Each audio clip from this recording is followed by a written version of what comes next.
Madam smoking drinking ਚਾਹੇ ਉਹ ਮੇਲ ਕਰ ਰਿਹਾ ਚਾਹੇ ਉਹ ਫੀਮੇਲ ਕਰ ਰਿਹਾ ਇਹਦਾ ਕਿੰਨਾ ਕੁ ਫਰਕ ਪੈਂਦਾ ਕੰਸੈਪਸ਼ਨ ਦੇ ਵਿੱਚ ਤੁਸੀਂ ਥੋੜਾ ਡੇਟ ਚ ਦੱਸੋ। देखो कचरा तो कचरा है, बाहर है चाहे अंदर है, नुकसान तो करेगा। Approximately 1 billion men and 250 million women all over the world smoke.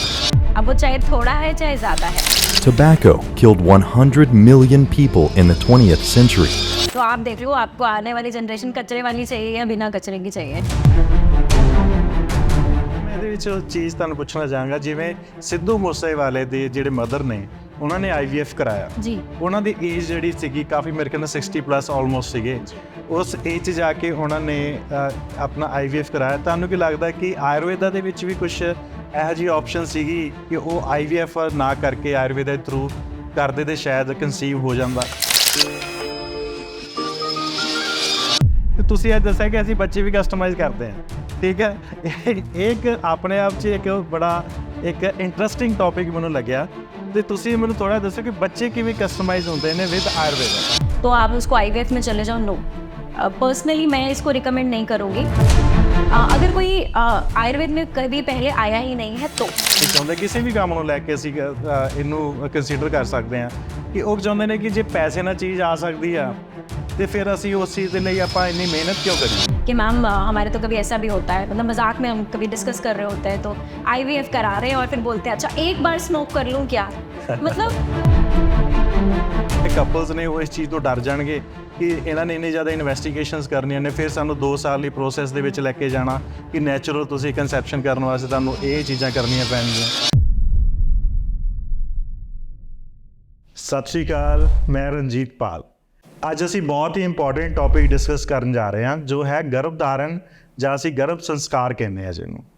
ਔਰ ਅੱਜ ਕੱਲ੍ਹ IVF ਸੈਂਟਰ ਬਹੁਤ ਸਾਰੇ ਖੁੱਲ੍ਹਦੇ ਜਾ ਰਹੇ ਨੇ ਸਾਡੇ ਪੰਜਾਬ ਦੇ ਵਿੱਚ ਔਰ ਮੇਰੇ ਨਾਲ ਨੇ ਡਾਕਟਰ ਗੀਤਿਕਾ ਚੌਧਰੀ ਜੀ ਜਿਹੜੇ ਸਾਨੂੰ ਆਯੁਰਵੇਦਾ ਦੇ ਵਿੱਚ IVF ਦੇ ਨਾਲ ਹੋਰ ਕਿਹੜੀਆਂ ਆਪਸ਼ਨਸ ਨੇ, ਕਿਸ ਤਰੀਕੇ ਦੇ ਨਾਲ ਆਯੁਰਵੇਦਾ ਸਾਨੂੰ ਹੈਲਪ ਕਰ ਸਕਦਾ, ਆਪਾਂ ਉਹਨਾਂ ਦੇ ਨਾਲ ਅੱਜ ਡਿਸਕਸ ਕਰਦੇ ਹਾਂ। ਸਤਿ ਸ਼੍ਰੀ ਅਕਾਲ ਮੈਡਮ, ਬਹੁਤ ਬਹੁਤ ਧੰਨਵਾਦ ਤੁਹਾਡਾ, ਤੁਸੀਂ ਸਾਡੇ ਸਟੂਡੀਓ ਆਏ ਅੱਜ ਔਰ ਸਾਨੂੰ ਤੁਸੀਂ ਆਯੁਰਵੇਦਾ ਦੇ ਵਿੱਚ ਅਸੀਂ ਕਿਵੇਂ ਪ੍ਰੈਗਨੈਂਸੀ ਕਰ ਸਕਦੇ ਹਾਂ ਜਾਂ ਕਰਵਾ ਸਕਦੇ ਹਾਂ ਇਹਦੇ ਵਿੱਚ ਤੁਸੀਂ ਸਾਨੂੰ ਥੋੜ੍ਹਾ ਅੱਜ ਚਾਨਣਾ ਪਾਓਗੇ। ਔਰ ਮੇਰਾ ਇੱਕ ਮੈਡਮ ਬੜਾ ਸਿੰਪਲ ਜਿਹਾ ਇੱਕ ਕੁਐਸਚਨ ਹੈਗਾ ਕਿ IVF ਸੈਂਟਰ ਪਹਿਲਾਂ ਤਾਂ ਪੰਜਾਬ 'ਚ ਪਹਿਲਾਂ ਕਦੇ ਅਸੀਂ ਸੁਣੇ ਨਹੀਂ ਸੀ ਹੈਗੇ ਔਰ ਹੁਣ ਜੇ ਆਪਾਂ ਹਰ ਸ਼ਹਿਰ ਦੀ ਗੱਲ ਕਰੀਏ ਹਰ ਸ਼ਹਿਰ ਦੇ ਵਿੱਚ IVF ਸੈਂਟਰ ਖੁੱਲ੍ਹ ਰਹੇ ਨੇ ਅਤੇ ਕੁਛ ਐਵੇਂ ਦਾ ਸੋਲਿਊਸ਼ਨ ਆਯੁਰਵੇਦਾ ਵਿੱਚ ਵੀ ਹੈਗਾ ਕਿ ਅਸੀਂ ਸਾਡਾ ਜਿਹੜਾ ਇਤਿਹਾਸ ਦੇਖੀਏ ਅਤੇ ਉਹ ਇਤਿਹਾਸ ਸਾਡਾ ਆਯੁਰਵੇਦਾ ਦੇ ਨਾਲ ਜੁੜਦਾ ਹੈਗਾ ਨਾ ਕਿ ਇੱਕ ਵੈਸਟਰਨ ਕਲਚਰ ਦੇ ਨਾਲ ਜਿੱਥੋਂ IVF ਆਉਂਦਾ। ਅਤੇ ਸਾਡੇ ਕੋਲ ਇਹਦੇ ਵਿੱਚ ਕੀ ਸੋਲਿਊਸ਼ਨ ਨੇ ਹੋਰ ਜਿਹਦੇ ਵਿੱਚ IVF ਤੋਂ ਬਿਨਾਂ ਅਸੀਂ ਆਯੁਰਵੇਦਾ ਨੂੰ ਲੈ ਕੇ ਕੁਛ ਪ੍ਰੈਗਨੈਂਸੀ ਆਪਾਂ ਲੈ ਸਕਦੇ ਹਾਂ। देखिए जो IVF है वो एक मॉडर्नाइज टेक्निक है क्योंकि नॉर्मली जो आजकल लोग हैं उनका लाइफस्टाइल ऐसा है और कई लोग अपने जॉब को लेकर के काफ़ी सीरियस होते हैं और उनको लगता है कि नहीं अभी कंसीव नहीं करना या फिर लेट मैरिजेस एक बहुत बड़ा रीज़न है। अगर मैं मेट्रोपॉलिटन सिटीज़ की बात करूँ तो वहाँ पर एक सेडेंट्री लाइफस्टाइल और बहुत ही ज़्यादा स्ट्रेस लेवल एक ऐसा फैक्टर है जो कि इनफर्टिलिटी कॉज करता है और ये एक बहुत बड़ा रीज़न है जिसकी वजह से लोगों को समझ ही नहीं आता क्या करना है। और ऑब्वियसली जब हमें एक चीज़ की नीड है तो हम उस टाइम उस नीड को पूरा करने के लिए फटाफट एक ऑप्शन चूज़ कर लेते हैं जिसे हम IVF का एक नाम दे रहे हैं। और IVF इतना ज़्यादा कॉमन हो चुका है आज के टाइम पे जो कि पहले कोई हज़ारों में कोई एक करता था, अब हर 10 घर के बाद एक कपल ऐसा है जो IVF की तरफ जा रहा है जो कि एक अच्छी टेक्निक है, इसका हमें यूज़ करना चाहिए। पर अगर हम स्टार्टिंग केसेस की बात करें तो उसमें हमें पहले नेचुरल कंसेप्शन की तरफ जाना चाहिए बिल्कुल ठीक। क्योंकि नेचुरली कंसीव करना एक नेचुरल प्रोसेस है, एक नेचर की देन है जिससे कि हमें जो कॉम्प्लिकेशंस हैं या और अगर मैं बच्चे की भी बात करूं तो वो भी एक अच्छे संस्कार के साथ रहता है। तो हमें नेचुरली कंसीव करना इज़ मोर बेटर ऑप्शन। पर लोगों को भी पता ही नहीं है कि भाई IVF में जाएँ, कब जाएँ, क्या उसकी ज़रूरत कब है। और कुछ लोग तो स्टार्टिंग में कहते नहीं मुझे तो IVF ही करा लेना है। आप एक थोड़ा सा हमारी ऑडियंस को ये बताइए IVF और आयुर्वेदा और टेस्ट ट्यूब बेबी इनमें क्या डिफरेंस है? देखिए इसमें डिफरेंस अगर मैं बात करूं तो इसमें कुछ मेजरली हम अगर बात करें तो टेस्ट ट्यूब बेबी कोई ऐसा कुछ नहीं है कि कोई टेस्ट ट्यूब में बेबी हो रहा है, ऐसा कुछ भी नहीं है। इट इज़ लाइक कि अगर नेचुरली कंसीव नहीं कर रहा कोई भी कपल, तो क्या करते हैं कि स्पर्म और ओवम को हम बाहर कल्चर करते हैं। जो इंटरनल जो फीमेल की बॉडी के अंदर जो फर्टिलाइजेशन होना है, वो फर्टिलाइजेशन प्रोसेस हम बाहर करते हैं एक स्पेसिफिक एनवायरनमेंट में, और उसके बाद जब वो एक जाइगोट में कन्वर्ट हो जाता है, फिर हम उसको यूट्रस में वापस इम्प्लांट करते हैं। तो इसमें कोई टेस्ट ट्यूब वगैरह ऐसा कुछ नहीं है, सिंपल प्रोसेस, जो अंदर नहीं हो रहा उसको बाहर कल्चर करके वापस फीमेल के बॉडी में डाला जाता है। तो आपका इन शॉर्ट कहने ਦਾ ਹੀ ਮਤਲਬ ਹੈਗਾ ਕਿ IVF ਚਾਹੇ ਅਸੀਂ ਇੱਕ ਸਾਇੰਟੀਫਿਕ ਵੈਸਟਰਨ ਕਲਚਰ ਨਾਲ ਕਰਾਈਏ, ਚਾਹੇ ਅਸੀਂ ਉਹਨੂੰ ਆਪਣੇ ਹਿੰਦੁਸਤਾਨ ਦਾ ਜਿਹੜਾ ਆਯੁਰਵੇਦਾ ਹੈਗਾ ਉਹਦੇ ਨਾਲ ਕਰਾਈਏ, ਦੋਨਾਂ ਦਾ ਕਨਸੈप्ट सेम ने। सी आयुर्वेदा को अगर हम बात करें तो Ayurveda is all about natural conception. Natural conception को हम कह सकते हैं कि एक कपल है, उन्होंने बेबी के लिए प्लान किया और आफ्टर सम टाइम वो नेचुरली कंसीव कर गए, राइट। बट IVF एक वो ऑप्शन है जब नेचुरली ये प्रोसेस ना हो रहा हो, और उस केसेस में पहले कुछ टाइम ट्रीटमेंट चलता है, और उस ट्रीटमेंट के बिहाफ पे भी अगर कंसीव ना करे कोई कपल, फिर उसको IVF रिकमेंड किया जाता है। और उसमें भी बहुत सारे स्टेप्स होते हैं, जिसमें बहुत सारी इन्वेस्टिगेशंस होंगी और भी प्रोसीजर, जैसे हम एक IUI नाम का एक प्रोसीजर है जिसमें हम स्पर्म्स इंटरनल इंट्रोड्यूस करते हैं, Right. वो भी प्रोसेस अगर फेल होता है उसके बाद जा कर के IVF प्लान करता है। और उसके भी बहुत सारे रीजंस हैं कि ट्यूबल ब्लॉकेज हो गया, या स्पर्म काउंट किसी का नील है, या फिर फीमेल में और कोई प्रॉब्लम है, तो हार्मोनल इम्बैलेंसेस है, देयर आर मल्टीपल रीजंस। तो उन फैक्टर्स को देखते हुए IVF रिकमेंड किया जाता है। ਨਹੀਂ ਤੁਸੀਂ ਫਿਰ IVF ਰਿਕਮੈਂਡ ਕਰਦੇ ਹੋ ਕਿ ਸਪੋਜ਼ ਨੈਚੁਰਲ ਕਨਸੈਪਸ਼ਨ ਨਹੀਂ ਹੋ ਰਹੀ, ਉਸ ਕੇਸ ਦੇ ਵਿੱਚ ਤੁਸੀਂ ਕੀ ਕਰਦੇ ਹੋ? ਆਯੁਰਵੇਦਾ ਨੂੰ ਤੁਸੀਂ ਆਪਣੇ ਹੋਰ ਕਿਵੇਂ ਆਪਾਂ ਇਹਨੂੰ ਨੈਕਸਟ ਲੈਵਲ ਤੇ ਕਿਸ ਤਰੀਕੇ ਨਾਲ ਤੁਸੀਂ ਇਹਨੂੰ ਐਨਾਲਿਸਿਸ ਲੈ ਕੇ ਜਾਂਦੇ ਹੋ? See, basically IVF recommendation is the last stage. अगर आप ये कहो कि एक कपल है, they are trying for 2 years 3 years, नहीं कंसीव हो रहा, तो आप उसको IVF में चले जाओ, नो। पर्सनली मैं इसको रिकमेंड नहीं करूँगी। अगर कोई आयुर्वेद में कभी पहले आया ही नहीं है तो मुझे ऐसा लगता है कि पहले हमें फैक्टर्स देखने होते हैं किसी भी कपल के, कि उसमें कोई मेल फैक्टर तो नहीं है ऐसा जिसकी वजह से कंसीव नहीं कर रहे, फीमेल फैक्टर्स क्या हैं, एंड देयर मल्टीपल फैक्टर्स उनमें भी, कि भाई क्या क्या प्रॉब्लम्स हैं। फिर उस प्रॉब्लम को हम आयुर्वेदिक थेरेपीज़ के थ्रू, मेडिकेशंस के थ्रू, लाइफस्टाइल चेंजेस के थ्रू, डाइटरी चेंजेस के थ्रू, साइकोलॉजिकली हम उनको ट्रेन करते हैं इस चीज़ के लिए। उसके बाद हम प्लान करते हैं, जिसमें अगर मैं कहती हूँ 100 केसेस अगर मेरे पास ऐसे आए तो अप्रॉक्सीमेट 50-60% तो नेचुरली ही कंसीव कर जाते हैं, राइट। और बचे कुछ 30-40% में भी हम थोड़ा समय लगा के करें तो उसमें भी चांसेस हैं। बट जो ऐसे केसेस हैं जिसके अंदर बिल्कुल भी चांस नहीं हो रहा है, देन हम फाइनल जा करके रिकमेंड करते हैं। बट आजकल जो ट्रेंड चल पड़ा है वो ये है कि नहीं भाई कंसीव नहीं हो रहा, चलो आप IVF करा ਨਹੀਂ ਮੈਡਮ, ਮੇਰੇ ਖਿਆਲ ਦੇ ਨਾਲ ਇਹ ਟ੍ਰੈਂਡ ਨਹੀਂ ਚੱਲਿਆ ਹੈਗਾ, ਲੋਕਾਂ ਦੇ ਵਿੱਚ ਕਿਤੇ ਨਾ ਕਿਤੇ ਨੌਲੇਜ ਦੀ ਕਮੀ ਹੈ। हाँ ਕਿ ਹਾਂ ਉਹਨਾਂ ਨੂੰ ਅਸੀਂ ਅੱਜ ਗੱਲ ਕਰ ਰਹੇ ਹਾਂ ਆਯੁਰਵੇਦਾ, ਤੇ ਜੇ ਮੈਂ ਆਪਣੇ ਪਰਸਨਲੀ ਤੁਹਾਨੂੰ ਐਕਸਪੀਰੀਅੰਸ ਕਹਾਂ ਤੇ ਮੈਂ ਵੀ ਤੁਹਾਡੇ ਨਾਲ ਮਿਲਣ ਤੋਂ ਬਾਅਦ ਮੈਨੂੰ ਆਈਡੀਆ ਹੋਇਆ ਕਿ ਅਸੀਂ ਸਾਡੇ ਹੋਰ ਜਿਹੜਾ ਸਾਡੇ ਕੋਲ ਹੋਰ ਆਪਸ਼ਨਸ ਹੈ ਨੇ, ਆਯੁਰਵੇਦ ਦੇ ਆਪਸ਼ਨਸ ਹੈ ਨੇ ਐਜ਼ ਕੰਪੇਅਰ ਟੂ ਦਾ IVF। ਆਪਾਂ ਲੋਕ ਕੀ ਕਰਦੇ ਆ, ਈਜ਼ੀ ਜਿਹੜਾ ਪ੍ਰੋਸੈਸ ਆ ਉਹਨੂੰ ਜਲਦੀ ਅਡੈਪਟ ਕਰਦੇ ਆ। एग्जैक्ट ਠੀਕ ਹੈ, ਸਾਡੇ ਮੈਨੂੰ ਲੱਗਦਾ ਪੰਜਾਬੀਆਂ ਕੋਲ ਜਾਂ ਤੇ ਪੈਸਾ ਜ਼ਿਆਦਾ ਆ ਗਿਆ, ਠੀਕ ਹੈ, ਔਰ ਉਹ ਮਿਹਨਤ ਕਰਨਾ ਨਹੀਂ ਚਾਹੁੰਦੇ। ਕਿਸੇ ਵੀ ਕੰਮ ਨੂੰ ਲੈ ਕੇ ਅਸੀਂ ਇਹਨੂੰ ਕੰਸੀਡਰ ਕਰ ਸਕਦੇ ਹਾਂ ਕਿ ਉਹ ਚਾਹੁੰਦੇ ਨੇ ਕਿ ਜੇ ਪੈਸੇ ਨਾਲ ਚੀਜ਼ ਆ ਸਕਦੀ ਆ ਤੇ ਫਿਰ ਅਸੀਂ ਉਸ ਚੀਜ਼ ਦੇ ਲਈ ਆਪਾਂ ਇੰਨੀ ਮਿਹਨਤ ਕਿਉਂ ਕਰੀਏ। ਠੀਕ ਹੈ, ਦੇਖੋ ਇੱਕ ਤੁਸੀਂ ਜਿਵੇਂ ਕਿਹਾ ਕਿ ਬੱਚੇ ਦੇ ਵਾਸਤੇ ਮੇਲ ਫੈਕਟਰ ਵੀ ਹੋ ਸਕਦੇ ਨੇ, ਫੀਮੇਲ ਫੈਕਟਰਸ ਵੀ ਹੋ ਸਕਦੇ ਨੇ, ਠੀਕ ਆ, ਉਹਨਾਂ ਨੂੰ ਫਿਰ ਹੀਲ ਕਰਨ ਵਾਸਤੇ ਸਾਨੂੰ ਟਾਈਮ ਵੀ ਲੱਗੇਗਾ, ਉਹਨਾਂ ਦੀ ਇਨਵੈਸਟੀਗੇਸ਼ਨਸ ਵੀ ਹੋਣਗੀਆਂ। ਉਸ ਤੋਂ ਬਾਅਦ ਮੈਨੂੰ ਲੱਗਦਾ ਕਿ ਜਿਹੜੇ ਕਪਲਸ ਨੇ ਉਹ ਇਸ ਚੀਜ਼ ਤੋਂ ਡਰ ਜਾਣਗੇ ਕਿ ਇਹਨਾਂ ਨੇ ਇੰਨੀ ਜ਼ਿਆਦਾ ਇਨਵੈਸਟੀਗੇਸ਼ਨਸ ਕਰਨੀਆਂ ਨੇ, ਫਿਰ ਸਾਨੂੰ 2 ਸਾਲ ਲਈ ਪ੍ਰੋਸੈਸ ਦੇ ਵਿੱਚ ਲੈ ਕੇ ਜਾਣਾ ਕਿ ਨੈਚੁਰਲ ਤੁਸੀਂ ਕੰਸੈਪਸ਼ਨ ਕਰਨ ਵਾਸਤੇ ਤੁਹਾਨੂੰ ਇਹ ਚੀਜ਼ਾਂ ਕਰਨੀਆਂ ਪੈਣਗੀਆਂ। ਉਹ ਕਹਿੰਦੇ ਕਿ ਸਾਡੇ ਕੋਲ ਪੈਸੇ ਹੈਗੇ ਆ, ਅਸੀਂ ਸਿੱਧਾ ਹੀ IVF ਕਰਾਉਂਦੇ ਆ, ਦਾ ਜੌਬ ਇਜ਼ ਡਨ। ਅਗੇਨ ਮੈਨੂੰ ਇਹ ਲੱਗਦਾ ਕਿਤੇ ਨਾ ਕਿਤੇ ਕਿ ਬੱਚਾ ਪੈਦਾ ਕਰਨਾ ਵੀ ਅੱਜ ਕਿਤੇ ਨਾ ਕਿਤੇ ਇੱਕ ਜੌਬ ਹੋ ਗਈ ਕਿ ਠੀਕ ਹੈ ਨਾ, ਕਿ ਹਾਂ ਜੀ ਇੱਕ ਸੁਸਾਇਟੀ ਦੇ ਵਿੱਚ ਉਹਨਾਂ ਨੂੰ ਪਤਾ ਕਿ ਮੈਰਿਜ ਹੋ ਗਈ, after marriage you have to ਇੱਕ ਕਿਡ ਜਾਂ 2 ਕਿਡ ਸਾਡੇ ਹੋਣੇ ਚਾਹੀਦੇ ਆ। ਤੇ ਤੁਸੀਂ ਇਸ ਤਰੀਕੇ ਨੂੰ ਇਸ ਚੀਜ਼ ਨੂੰ ਕਿਵੇਂ ਦੇਖਦੇ ਹੋ ਕਿ ਜਿਹੜੇ ਤੁਹਾਡੇ ਕੋਲ ਹੁਣ ਪੇਸ਼ੈਂਟ ਆਉਂਦੇ ਨੇ ਉਹ ਇਹ ਬੜੇ ਇੰਪੇਸ਼ੈਂਟ ਹੋ ਕੇ ਆਉਂਦੇ ਨੇ ਕਿ ਸਾਨੂੰ ਵਿਦਨ ਨੈਕਸਟ 9 ਮੰਥ ਸਾਨੂੰ ਬੱਚਾ ਚਾਹੀਦਾ ਹੈਗਾ, ਜਾਂ ਥੋੜ੍ਹਾ ਜਿਹਾ ਸੋਚਦੇ ਨੇ ਕਿ ਹਾਂ ਜੀ ਅਸੀਂ ਤੁਹਾਡੇ ਨਾਲ ਐਗਰੀ ਕਰਦੇ ਹਾਂ, ਅਸੀਂ ਤੁਹਾਡੇ ਪ੍ਰੋਸੈਸ ਨੂੰ ਫੋਲੋ ਕਰਦੇ ਹਾਂ, ਤੇ ਉਸ ਤੋਂ ਬਾਅਦ ਅਸੀਂ ਕੰਸੀਵ ਕਰਾਂਗੇ? देखो ये एक चैलेंज है बहुत बड़ा, क्योंकि आज हम बात कर रहे हैं तो ऑब्वियसली आपने जो पहला पॉइंट उठाया वो ये कि नॉलेज नहीं है, ये बहुत बड़ा फैक्टर है। आयुर्वेद को लेके सबको ये समझता है कि भाई ये कोई देसी दवाई है या ऐसा है, भाई ऐसा कुछ नहीं है, ये साइंस के ऊपर बेस्ड है सब कुछ। और जो आईवीएफ आज की बात कर रहे हैं, ये तो हजारों साल पहले ऑलरेडी हमारे शास्त्रों में बहुत कुछ बताया है। बिल्कुल ठीक। अब क्या करते हैं साइंटिस्ट जो है उसको प्रूव करने पे लगे रहते जी। हैं, हमें उसे प्रूव करने की जरूरत ही नहीं है, वो ऑलरेडी लिखा हुआ है। तो वो सारे जो कॉन्सेप्ट्स हैं वो already it is in Ayurveda. अब क्या है कि अगर किसी को कोई गायनेक रिलेटेड इश्यूज आते हैं, इनफर्टिलिटी रिलेटेड इश्यूज आते हैं, सबको पता है किसके पास जाना है। आप बताओ किसके पास जाना है? गायनी के पास गायनेक के पास जाना है। आयुर्वेद में किसके पास जाना है? जो पता ही नहीं है। हाँ, मैं कहा, मुझे खुद नहीं पता कि अगर सपोज किसी फीमेल को कोई ये इश्यूज आते हैं तो क्या आयुर्वेदा में कौन सा डॉक्टर है जहाँ उसको क्या बोलते हैं।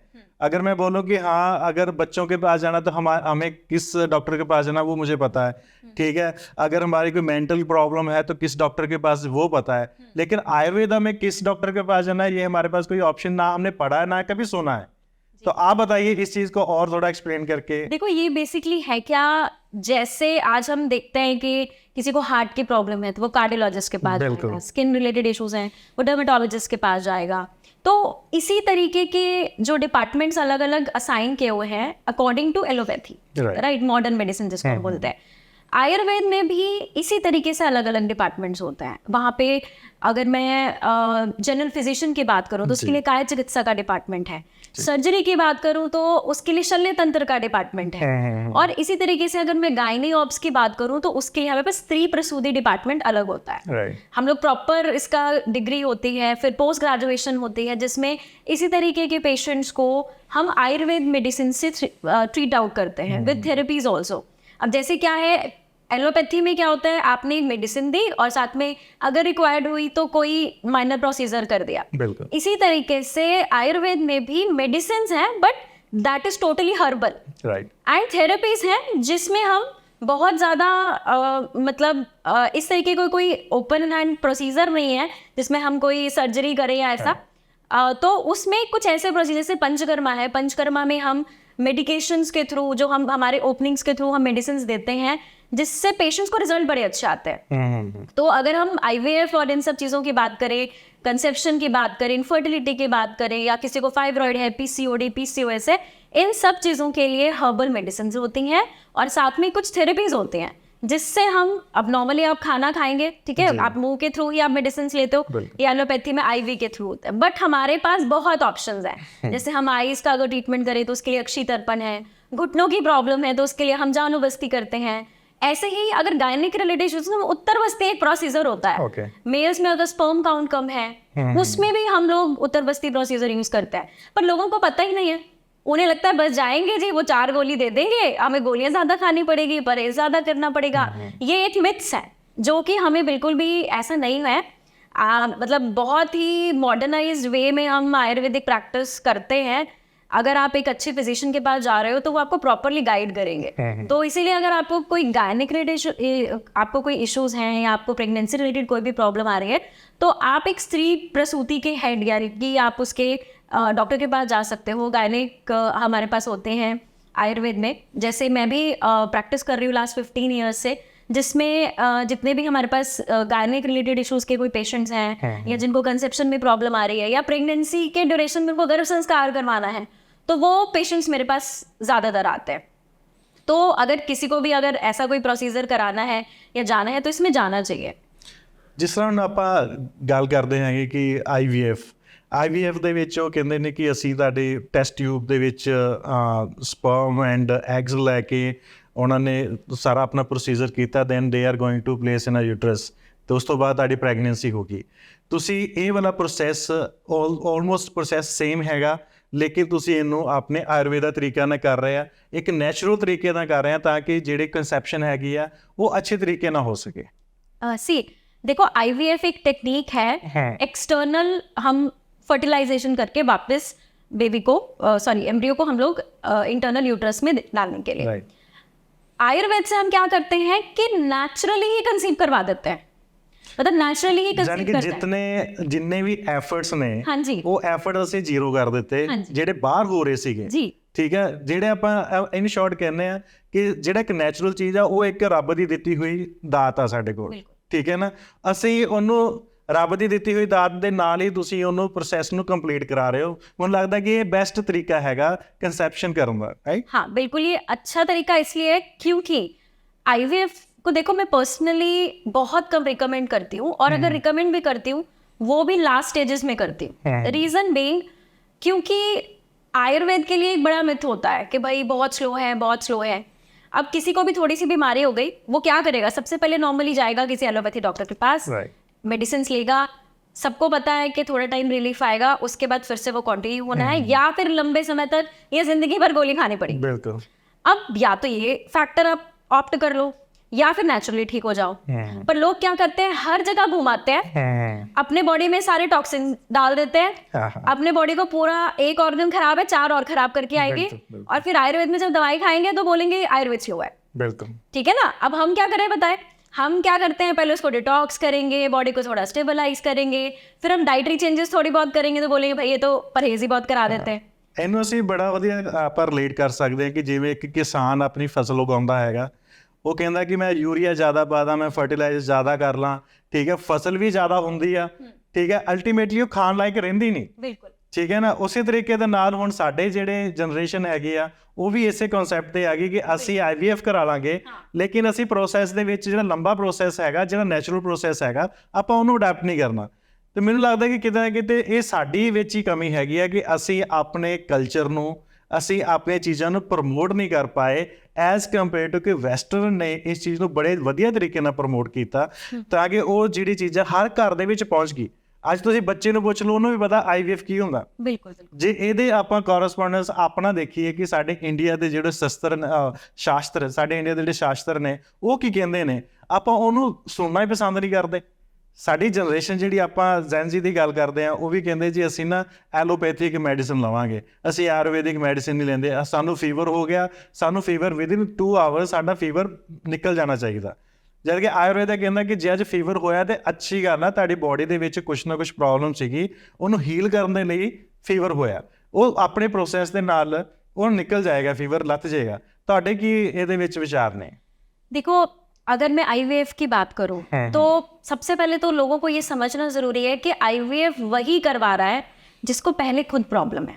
राइट, बिल्कुल ठीक है। ठीक है, अब उसको पहले ही प्रॉब्लम है तो क्या IVF करने में प्रॉब्लम नहीं आएगी? अगर किसी का एग अच्छा ही नहीं है तो वो एग बाहर करके भी अगर आप कंसीव करवाओगे तो नहीं होगा ना। नहीं होगा। तो उसके लिए क्या करते हैं डॉक्टर्स, हार्मोन्स के इंजेक्शंस लगाते हैं, ट्रीटमेंट्स, ओरल मेडिसिन लेनी पड़ती हैं केमिकल बेस्ड।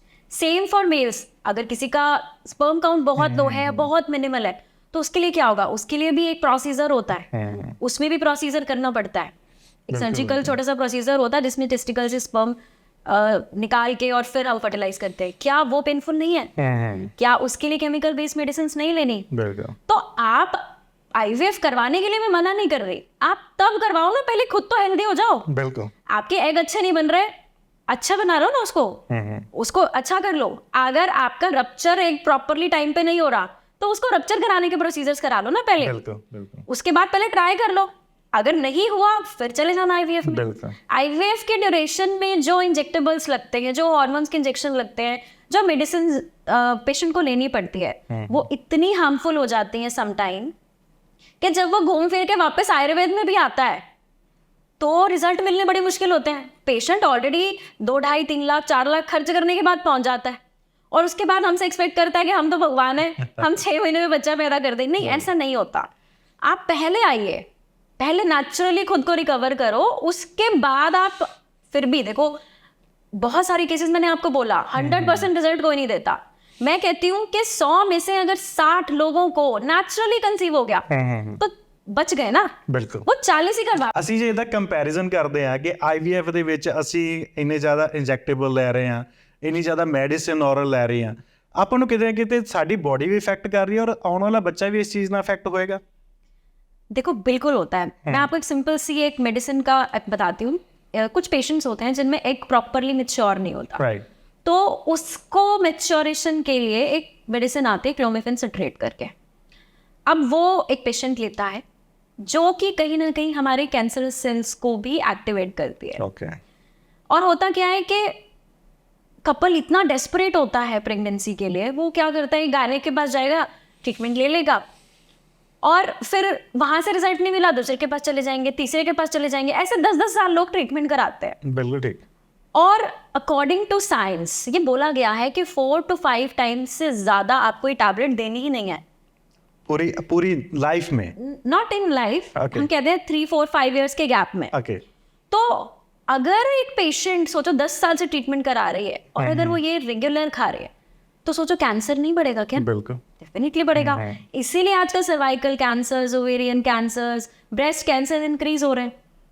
हम अपनी लाइफ को पूरा डेंजर में डाल के ये प्रोसेस कर रहे हैं। फीमेल तो डिपेंड ही हॉर्मोन्स पे करती है। एग्जैक्टली। आपको पीसीओडी है, पीरियड्स नहीं आए 3 महीने, चलो भी ऑसिपिल्स खा लो। भाई हमें थोड़ा ना पता है अंदर कितना हार्मोन की कमी है, वो तो अप्रॉक्सीमेट एवरेज से लगाते हैं, भाई इतना इतना होना चाहिए। बिल्कुल। बट अगर वो रेगुलरिटी में चलेगा तो जब वो फीमेल वो मेडिसिन क्विट करेंगी, फिर क्या होगा? बिल्कुल। क्या उसके साइड इफेक्ट नहीं है? बट फिर भी इन केस अगर देना भी पड़े तो दे सकते हैं, बट विद प्रिकॉशंस। पर डॉक्टर के पास आजकल इतना टाइम नहीं है, वो ये नहीं पूछेंगे कि आप कितने साल से ट्रीटमेंट ले रहे हो, कितनी बार दवाई खा रहे हो।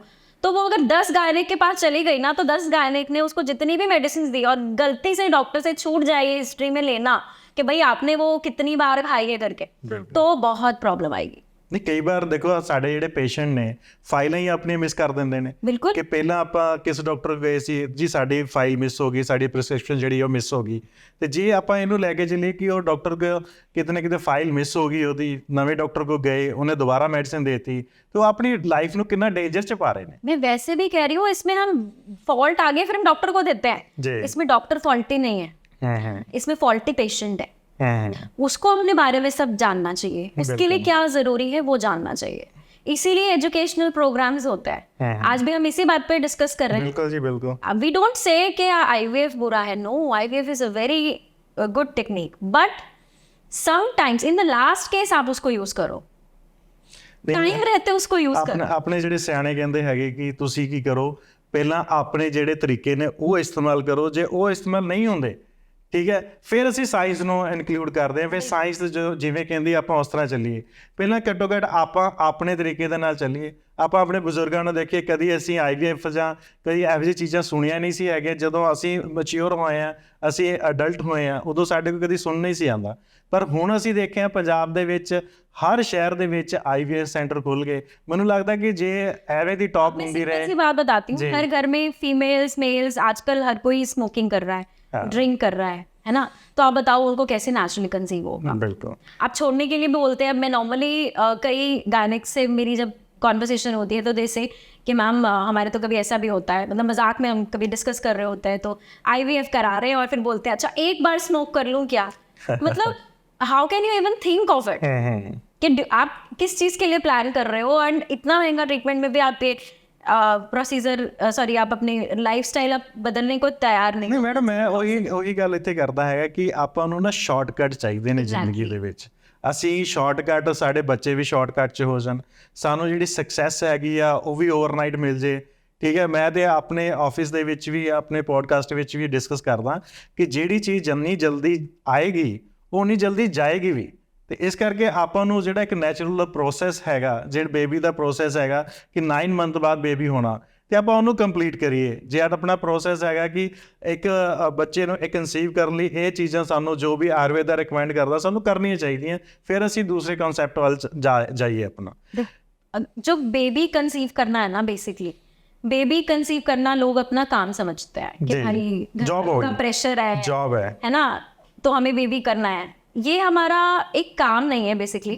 आप ये सोचो अपना देश को आप क्या दे रहे हो, बिल्कुल, है ना, आप अपनी कंट्री को क्या दे रहे हो। अगर आप देखो पहले कहाँ हाइपर एक्टिव बेबीज होते थे, कहाँ ऑटिज्म होता था, ठीक है ना, कहाँ डाउन सिंड्रोम आता था, कहाँ आपकी कंजेनिटल एनोमलीज होती थी, बहुत रेयर होती थी। और आज थोड़े थोड़े घर, मतलब 10, 12, 15 घर के बाद आपको ऐसा बच्चा देखने को मिल जाता है। आप जाओ न्यूरो सर्जन के पास जाओ, आप जाओ साइकेट्रिस्ट के पास, आपको वहाँ पे इस तरह के बच्चे बहुत मिलेंगे। जी जी वो क्यों हो रहा है? वो इसी वजह से हो रहा है कि हम अपने बुजुर्गों का कहना नहीं मानते। बिल्कुल ठीक है, हम उनके संस्कारों पे चलते नहीं है, हम अपनी चलाते हैं और फिर इस तरीके की प्रॉब्लम्स होती हैं। ਇਹਦੇ ਨਾਲ ਮੈਡਮ ਜੇ ਆਪਾਂ ਈਟਿੰਗ ਹੈਬਿਟਸ ਨੂੰ ਲੈਂਦੇ ਆ ਕਿ ਹੁਣ ਜਿਹੜੀ ਸਾਡੀ ਯੰਗ ਜਨਰੇਸ਼ਨ ਹੈਗੀ ਆ ਉਹਨਾਂ ਦੀ ਈਟਿੰਗ ਹੈਬਿਟਸ ਕੀ ਨੇ, ਉਹ ਇੱਕ ਤੇ ਪਹਿਲਾਂ ਜਲਦੀ ਨਹੀਂ ਉੱਠਦੇ ਹੈਗੇ, ਬਹੁਤ ਲੇਟ ਹੋ 11 ਵਜੇ ਉੱਠ ਰਿਹਾ, ਕੋਈ 12 ਵਜੇ ਉੱਠ ਰਿਹਾ। ਫਿਰ ਉਸ ਤੋਂ ਬਾਅਦ ਉਹਨਾਂ ਦੀ ਆਦਤ ਹੈ ਕਿ ਮੈਂ 버ਗਰ ਖਾਣੇ ਨੇ, ਮੈਂ ਸੈਂਡਵਿਚ ਖਾਣੇ ਨੇ। ਠੀਕ ਹੈ, ਆਪਣਾ ਕਿੰਨਾ ਵਧੀਆ ਪਹਿਲਾਂ ਕਲਚਰ ਹੁੰਦਾ ਸੀ ਕਿ ਅਸੀਂ ਸਵੇਰੇ ਉੱਠਦੇ ਸੀਗੇ, ਪਹਿਲਾਂ ਆਪਣਾ ਵਾਕ ਲਈ ਜਾਂਦੇ ਸੀਗੇ। ਠੀਕ ਹੈ, ਹੁਣ ਡਾਕਟਰ ਫਿਰ ਚਾਹੇ ਅਸੀਂ ਆਯੁਰਵੇਦਾ ਦੀ ਗੱਲ ਕਰੀਏ, ਚਾਹੇ ਅਸੀਂ ਦੂਸਰੇ ਡਾਕਟਰ ਦੀ ਗੱਲ ਕਰੀਏ, ਉਹ ਕਹਿੰਦੇ ਵਾਕ ਕਰੋ। ਠੀਕ ਹੈ, ਜਾਂ ਤੁਸੀਂ ਦੋ ਆਪਸ਼ਨਾਂ ਤੁਹਾਡੇ ਕੋਲ, ਜਾਂ ਤੁਸੀਂ ਵਾਕ ਕਰ ਲਓ ਜਾਂ ਤੁਸੀਂ ਮੈਡੀਸਿਨ 'ਤੇ ਆ ਜਾਓ। ਠੀਕ ਹੈ, ਆਪਾਂ ਵਾਕ ਵਾਲੇ ਸਾਡੇ ਕੋਲ ਆਪਸ਼ਨ ਜਿਹੜੀ ਹੈ ਨਾ ਬੜੀ ਡਿਫੀਕਲਟ ਲੱਗਦੀ, ਅਸੀਂ ਕਹਿੰਦੇ ਮੈਡੀਸਿਨ ਖਾ ਲਾਂਗੇ, ਵਾਕ ਨਹੀਂ ਕਰਨੀ। ਅਤੇ ਤੁਸੀਂ ਕਹਿੰਦੇ ਹੋ ਕਿ ਜਿਹੜੇ ਸਾਡੀ ਈਟਿੰਗ ਹੈਬਿਟਸ ਨੇ ਇਹਨਾਂ ਨਾਲ ਸਾਡੇ ਜਿਹੜੇ ਸਪਰਮ ਕਾਊਂਟ ਦੀ ਆਪਾਂ ਗੱਲ ਕਰਦੇ ਹਾਂ ਜਾਂ ਕੰਸੀਵਮੈਂਟ ਦੀ ਗੱਲ ਕਰਦੇ ਹਾਂ, ਇਹਨਾਂ 'ਚ ਕਿੰਨਾ ਫਰਕ ਆਉਂਦਾ ਇਸ ਚੀਜ਼ ਦੇ ਨਾਲ? देखो बहुत ज़्यादा फैक्टर है। देखो मैं अगर आयुर्वेद का एक कॉन्सेप्ट समझाती हूँ, हम कुछ भी खाते हैं अगर वो अच्छे से डाइजेस्ट होगा और वो अच्छी क्वालिटी का फूड होगा तो उससे जो रस बनेगा, उससे रस रक्त मांस मेद अस्थि मज्जा शुक्र तक जो है आपका बढ़िया क्वालिटी का बना। राइट, अब एक भी स्टेप बीच में गड़बड़ हो गया तो वो वाला धातु नहीं बनेगा, एग्जैक्टली, और वो नहीं बनेगा तो अगले भी खराब करेगा, पिछले भी खराब करेगा। तो ये पूरा फैक्टर है। लोगों को ये चीज़ समझ में नहीं आती, बट आज के टाइम में इतने वीडियोस बनते हैं, इतना सब कुछ एजुकेशन है, उसके बावजूद भी कई मीम्स भी बनते हैं कि भी ऐसा कर लो, फिर वो सोचते हैं मैं पानी पीऊँ नहीं पीऊँ कब पीऊँ, वो बड़ी ऐसी कंफ्यूजिंग सी रहती है। पर मुझे जहाँ तक लगता है, जितना मैंने प्रैक्टिस में अपनी देखा है, लोग कुछ भी फॉलो करना नहीं चाहते, देख के खुश होना चाहते हैं। बट मैं सिर्फ एक बात कहूँगी कि चलो अभी तक जो हो गया वो हो गया, पर नेक्स्ट जो आप स्टेप करना चाह रहे हो, अगर आपको कंसीव करना है तो आप उसकी तैयारी अभी से शुरू कर दो। अगर आपको पता चल गया कि हाँ भाई थोड़ा अभी बार बार मुझे रिकरेंट यूटीआई हो रहा है, Right. तो अभी से ध्यान देना शुरू कर दो। नहीं तो फिर आने वाले टाइम में kidney fail, liver fail, cancer, ये वो सब होना है। बिल्कुल। तो आज के टाइम में तो आप प्रिपेयर्ड रहो सब चीज़ों के लिए। तो अभी मेरे हिसाब से तो हमेशा शुरू से अपनी जनरेशन को भी आगे यही गाइड करना चाहिए, क्योंकि हम गर्भ संस्कार में यही सिखाते हैं। राइट, तो सबसे पहले हम ये प्रोसेस फॉलो करते हैं जिसमें हम बीज शुद्धि करते हैं मेल फीमेल की, और उसमें मेल्स का पूरा डिटॉक्स करते हैं, ऐसे ही फीमेल का डिटॉक्स होता है। फिर हम उनको कंसीव करने की ट्रीटमेंट्स देते हैं, राइट, और फिर कंसेप्शन करने के बाद जब वो फीमेल कंसीव भी कर जाते हैं, उसके बाद हम उनका पूरा संस्कार करते हैं, ओके, जिसमें हम music therapies, mantras therapies, yoga, meditation, diet, किस तरीके का बच्चा पैदा मतलब वो करना चाहते हैं, मतलब कैसा उसका मेंटल स्टेटस होना चाहिए, क्या सोशल स्टेटस होना चाहिए, वो सारी गाइडेंस उनको दी जाती है। कैसे नेगेटिविटी को दूर करना है, क्या एफर्मेशंस यूज करनी है, जिससे कि वो जैसा बच्चा चाहे अप्रॉक्सीमेट वो उनका एक जो गोल है वो कंप्लीट हो। तो वो पूरा प्रोसेस होता है 9 मंथ का, और 80% सक्सेस रेट मिला है ऐसे कपल्स को जो गर्भ संस्कार फॉलो करते हैं, उनका बच्चा बचपन से ही बड़ा इंटेलिजेंट होता है। ਓ ਦੈਟਸ ਨਾਈਸ। ਇਹ ਇੱਕ ਬਹੁਤ ਮੈਂ serious ਇੱਕ ਮੈਂ ਇਹਦੇ ਵਿੱਚ ਚੀਜ਼ ਤੁਹਾਨੂੰ ਪੁੱਛਣਾ ਚਾਹਾਂਗਾ, ਜਿਵੇਂ ਸਿੱਧੂ ਮੂਸੇਵਾਲੇ ਦੇ ਜਿਹੜੇ ਮਦਰ ਨੇ ਉਹਨਾਂ ਨੇ IVF ਕਰਾਇਆ, जी ਉਹਨਾਂ ਦੀ ਏਜ ਜਿਹੜੀ ਸੀਗੀ ਕਾਫੀ, ਮੇਰੇ ਖਿਆਲ ਨਾਲ 60 ਪਲੱਸ ਆਲਮੋਸਟ ਸੀਗੇ। ਉਸ ਏਜ 'ਚ ਜਾ ਕੇ ਉਹਨਾਂ ਨੇ ਆਪਣਾ IVF ਕਰਾਇਆ। ਤੁਹਾਨੂੰ ਕੀ ਲੱਗਦਾ ਕਿ ਆਯੁਰਵੇਦਾ ਦੇ ਵਿੱਚ ਵੀ ਕੁਝ ਇਹੋ ਜਿਹੀ ਆਪਸ਼ਨ ਸੀਗੀ ਕਿ ਉਹ IVF ਨਾ ਕਰਕੇ ਆਯੁਰਵੇਦਾ ਦੇ ਥਰੂ ਕਰਦੇ ਤੇ ਸ਼ਾਇਦ ਕੰਸੀਵ ਹੋ ਜਾਂਦਾ? देखो बॉडी टू बॉडी वेरी करता है हर एक चीज। आयुर्वेदा आपको हेल्प करेगा नेचुरली कंसीव करने में। अगर आप IVF की तरफ भी जा रहे हो तो भी अगर आप नेचुरली खुद को बेटर कर लोगे तो IVF का सक्सेस रेट बढ़ जाएगा। राइट, अब देखो, अगर मैं सिद्धू मूसेवाला की अगर मैं पेरेंट्स की बात करूं, जी जी, तो उन्होंने एक डिसीजन लिया, और उस डिसीजन में जो डॉक्टर्स नॉर्मली रिकमेंड करेंगे that is for IVF only. क्यों? क्योंकि एज फैक्टर मैटर करता है। बिल्कुल बिल्कुल, मेल का स्पर्म काउंट, फीमेल का एग कैसा है, वो सब डिपेंड करता है, और एज रिलेटेड ये सब धीरे धीरे करके खराब होना शुरू होता है। बिल्कुल। तो उस टाइम पे हमारी नीड थी IVF, तो इसीलिए करवाना बेस्ट था। तो अगर वो साथ में आयुर्वेदा लेते तो मेरे ख्याल से एक और के पिलर खड़ा हो जाता जो वो उनकी अभी ले सकते हैं। बॉडी को सपोर्ट करता, राइट? अभी भी ले सकते हाँ हैं, हाँ हाँ, क्योंकि जो प्रोसेस उन्होंने अभी तक अगर किया है तो वो बहुत अच्छी बात है, करना ही चाहिए था। मतलब मैं सबको रिकमेंड करूंगी, चाहे आप आईवीएफ करा रहे हो, चाहे नहीं करा रहे हो, चाहे नेचुरली कंसीव करना चाहते हो, पहले खुद को डिटॉक्स करो, अपना बीज शुद्धि करो, अपना गर्भ शुद्धि करो, उसके बाद कंसीव करें। बिल्कुल और अगर वो वाला प्रोसेस आप कंप्लीट करते हो तो ही आपको, अगर आईवीएफ में भी प्लान करना पड़ता है तो तभी सक्सेस होगा, और बहुत अच्छा सक्सेस होगा। क्योंकि एक टेक्नोलॉजी अगर किसी चीज़ की बनी है तो वो बुरी की मतलब खराब तो नहीं है, वो अच्छी ही है, बट किस समय पे उसको यूज़ करना है, उसके क्या साइड इफ़ेक्ट्स हैं, मेरे शरीर के लिए मुझे क्या डिसीजन लेना है, ये डिपेंड हमारे ऊपर करता है। बट उसके लिए नॉलेज चाहिए, अगेन जिसके लिए हम हैं, हमने इतना कुछ डिस्कस किया, तो मुझे लगता है कि अगर ये सारी नॉलेज के साथ अगर हम प्लान करेंगे तो एक हेल्दी, अच्छा और प्यारा बेबी हम डिलीवर कर सकते। मैडम स्मोकिंग ड्रिंकिंग चाहे वो मेल कर ਰਿਹਾ ਚਾਹੇ ਉਹ ਫੀਮੇਲ ਕਰ ਰਿਹਾ ਇਹਦਾ ਕਿੰਨਾ ਕੁ ਫਰਕ ਪੈਂਦਾ ਕੰਸੈਪਸ਼ਨ ਦੇ ਵਿੱਚ ਤੁਸੀਂ ਥੋੜਾ ਡਿਟੇਲ ਚ ਦੱਸੋ। देखो कचरा तो कचरा है, बाहर है चाहे अंदर है, नुकसान तो करेगा। अब वो चाहे थोड़ा है चाहे ज़्यादा है, तो आप देख लो आपको आने वाली जनरेशन कचरे वाली चाहिए या बिना कचरे की चाहिए। एक सिंपल सा है कि आपको ऑफ कोर्स अगर आपको बेबी कंसीव करना है या आपको प्रोसीड करना है तो उसके लिए टोटली आपको स्मोकिंग और ड्रिंकिंग क्विट करनी चाहिए। ਕਈ ਵਾਰ ਕਹਿੰਦੇ ਨੇ ਕਿ ਅਸੀਂ ਸਮੋਕਿੰਗ ਇਸ ਲਈ ਕਰਦੇ ਹਾਂ ਕਿ ਸਾਨੂੰ ਸਟ੍ਰੈਸ ਬਹੁਤ ਹੈਗੀ ਆ, ਤੇ ਤੁਹਾਡੇ ਕੋਲ ਆਯੁਰਵੇਦਾ ਵਿੱਚ ਕੁਝ ਐਵੇਂ ਦੇ ਉਪਾਅ ਹੋਣ ਜਿਹਦੇ ਵਿੱਚ ਅਸੀਂ ਸਟ੍ਰੈਸ ਨੂੰ ਥੋੜਾ ਘੱਟ ਕਰ ਸਕੀਏ ਤਾਂ ਕਿ ਉਹਨਾਂ ਨੂੰ ਹੈਲਪ ਮਿਲ ਸਕੇ। हाँ, हमारे पास आते हैं पेशेंट जिनको स्मोकिंग की बहुत ज़्यादा हैबिट होती है, तो हम उनको स्मोकिंग जो है धीरे धीरे करके क्विट कराते हैं। साथ ही कुछ हमारी हर्बल थेरेपीज़ होती हैं, वो भी हम करवाते हैं, जिसमें स्ट्रेस रिलीफ के लिए हमारे पास शिरोधारा है, और हमारे पास अभ्यंगम एक प्रोसीजर होता है जिसमें फुल बॉडी रिलैक्सेशन होती है। साथ ही साथ हम नस्यम एक थेरेपी कराते हैं जो कि आपके ब्रेन को एक्टिवेट करता है, टॉक्सिन्स को रिलीज करने में हेल्प करता है।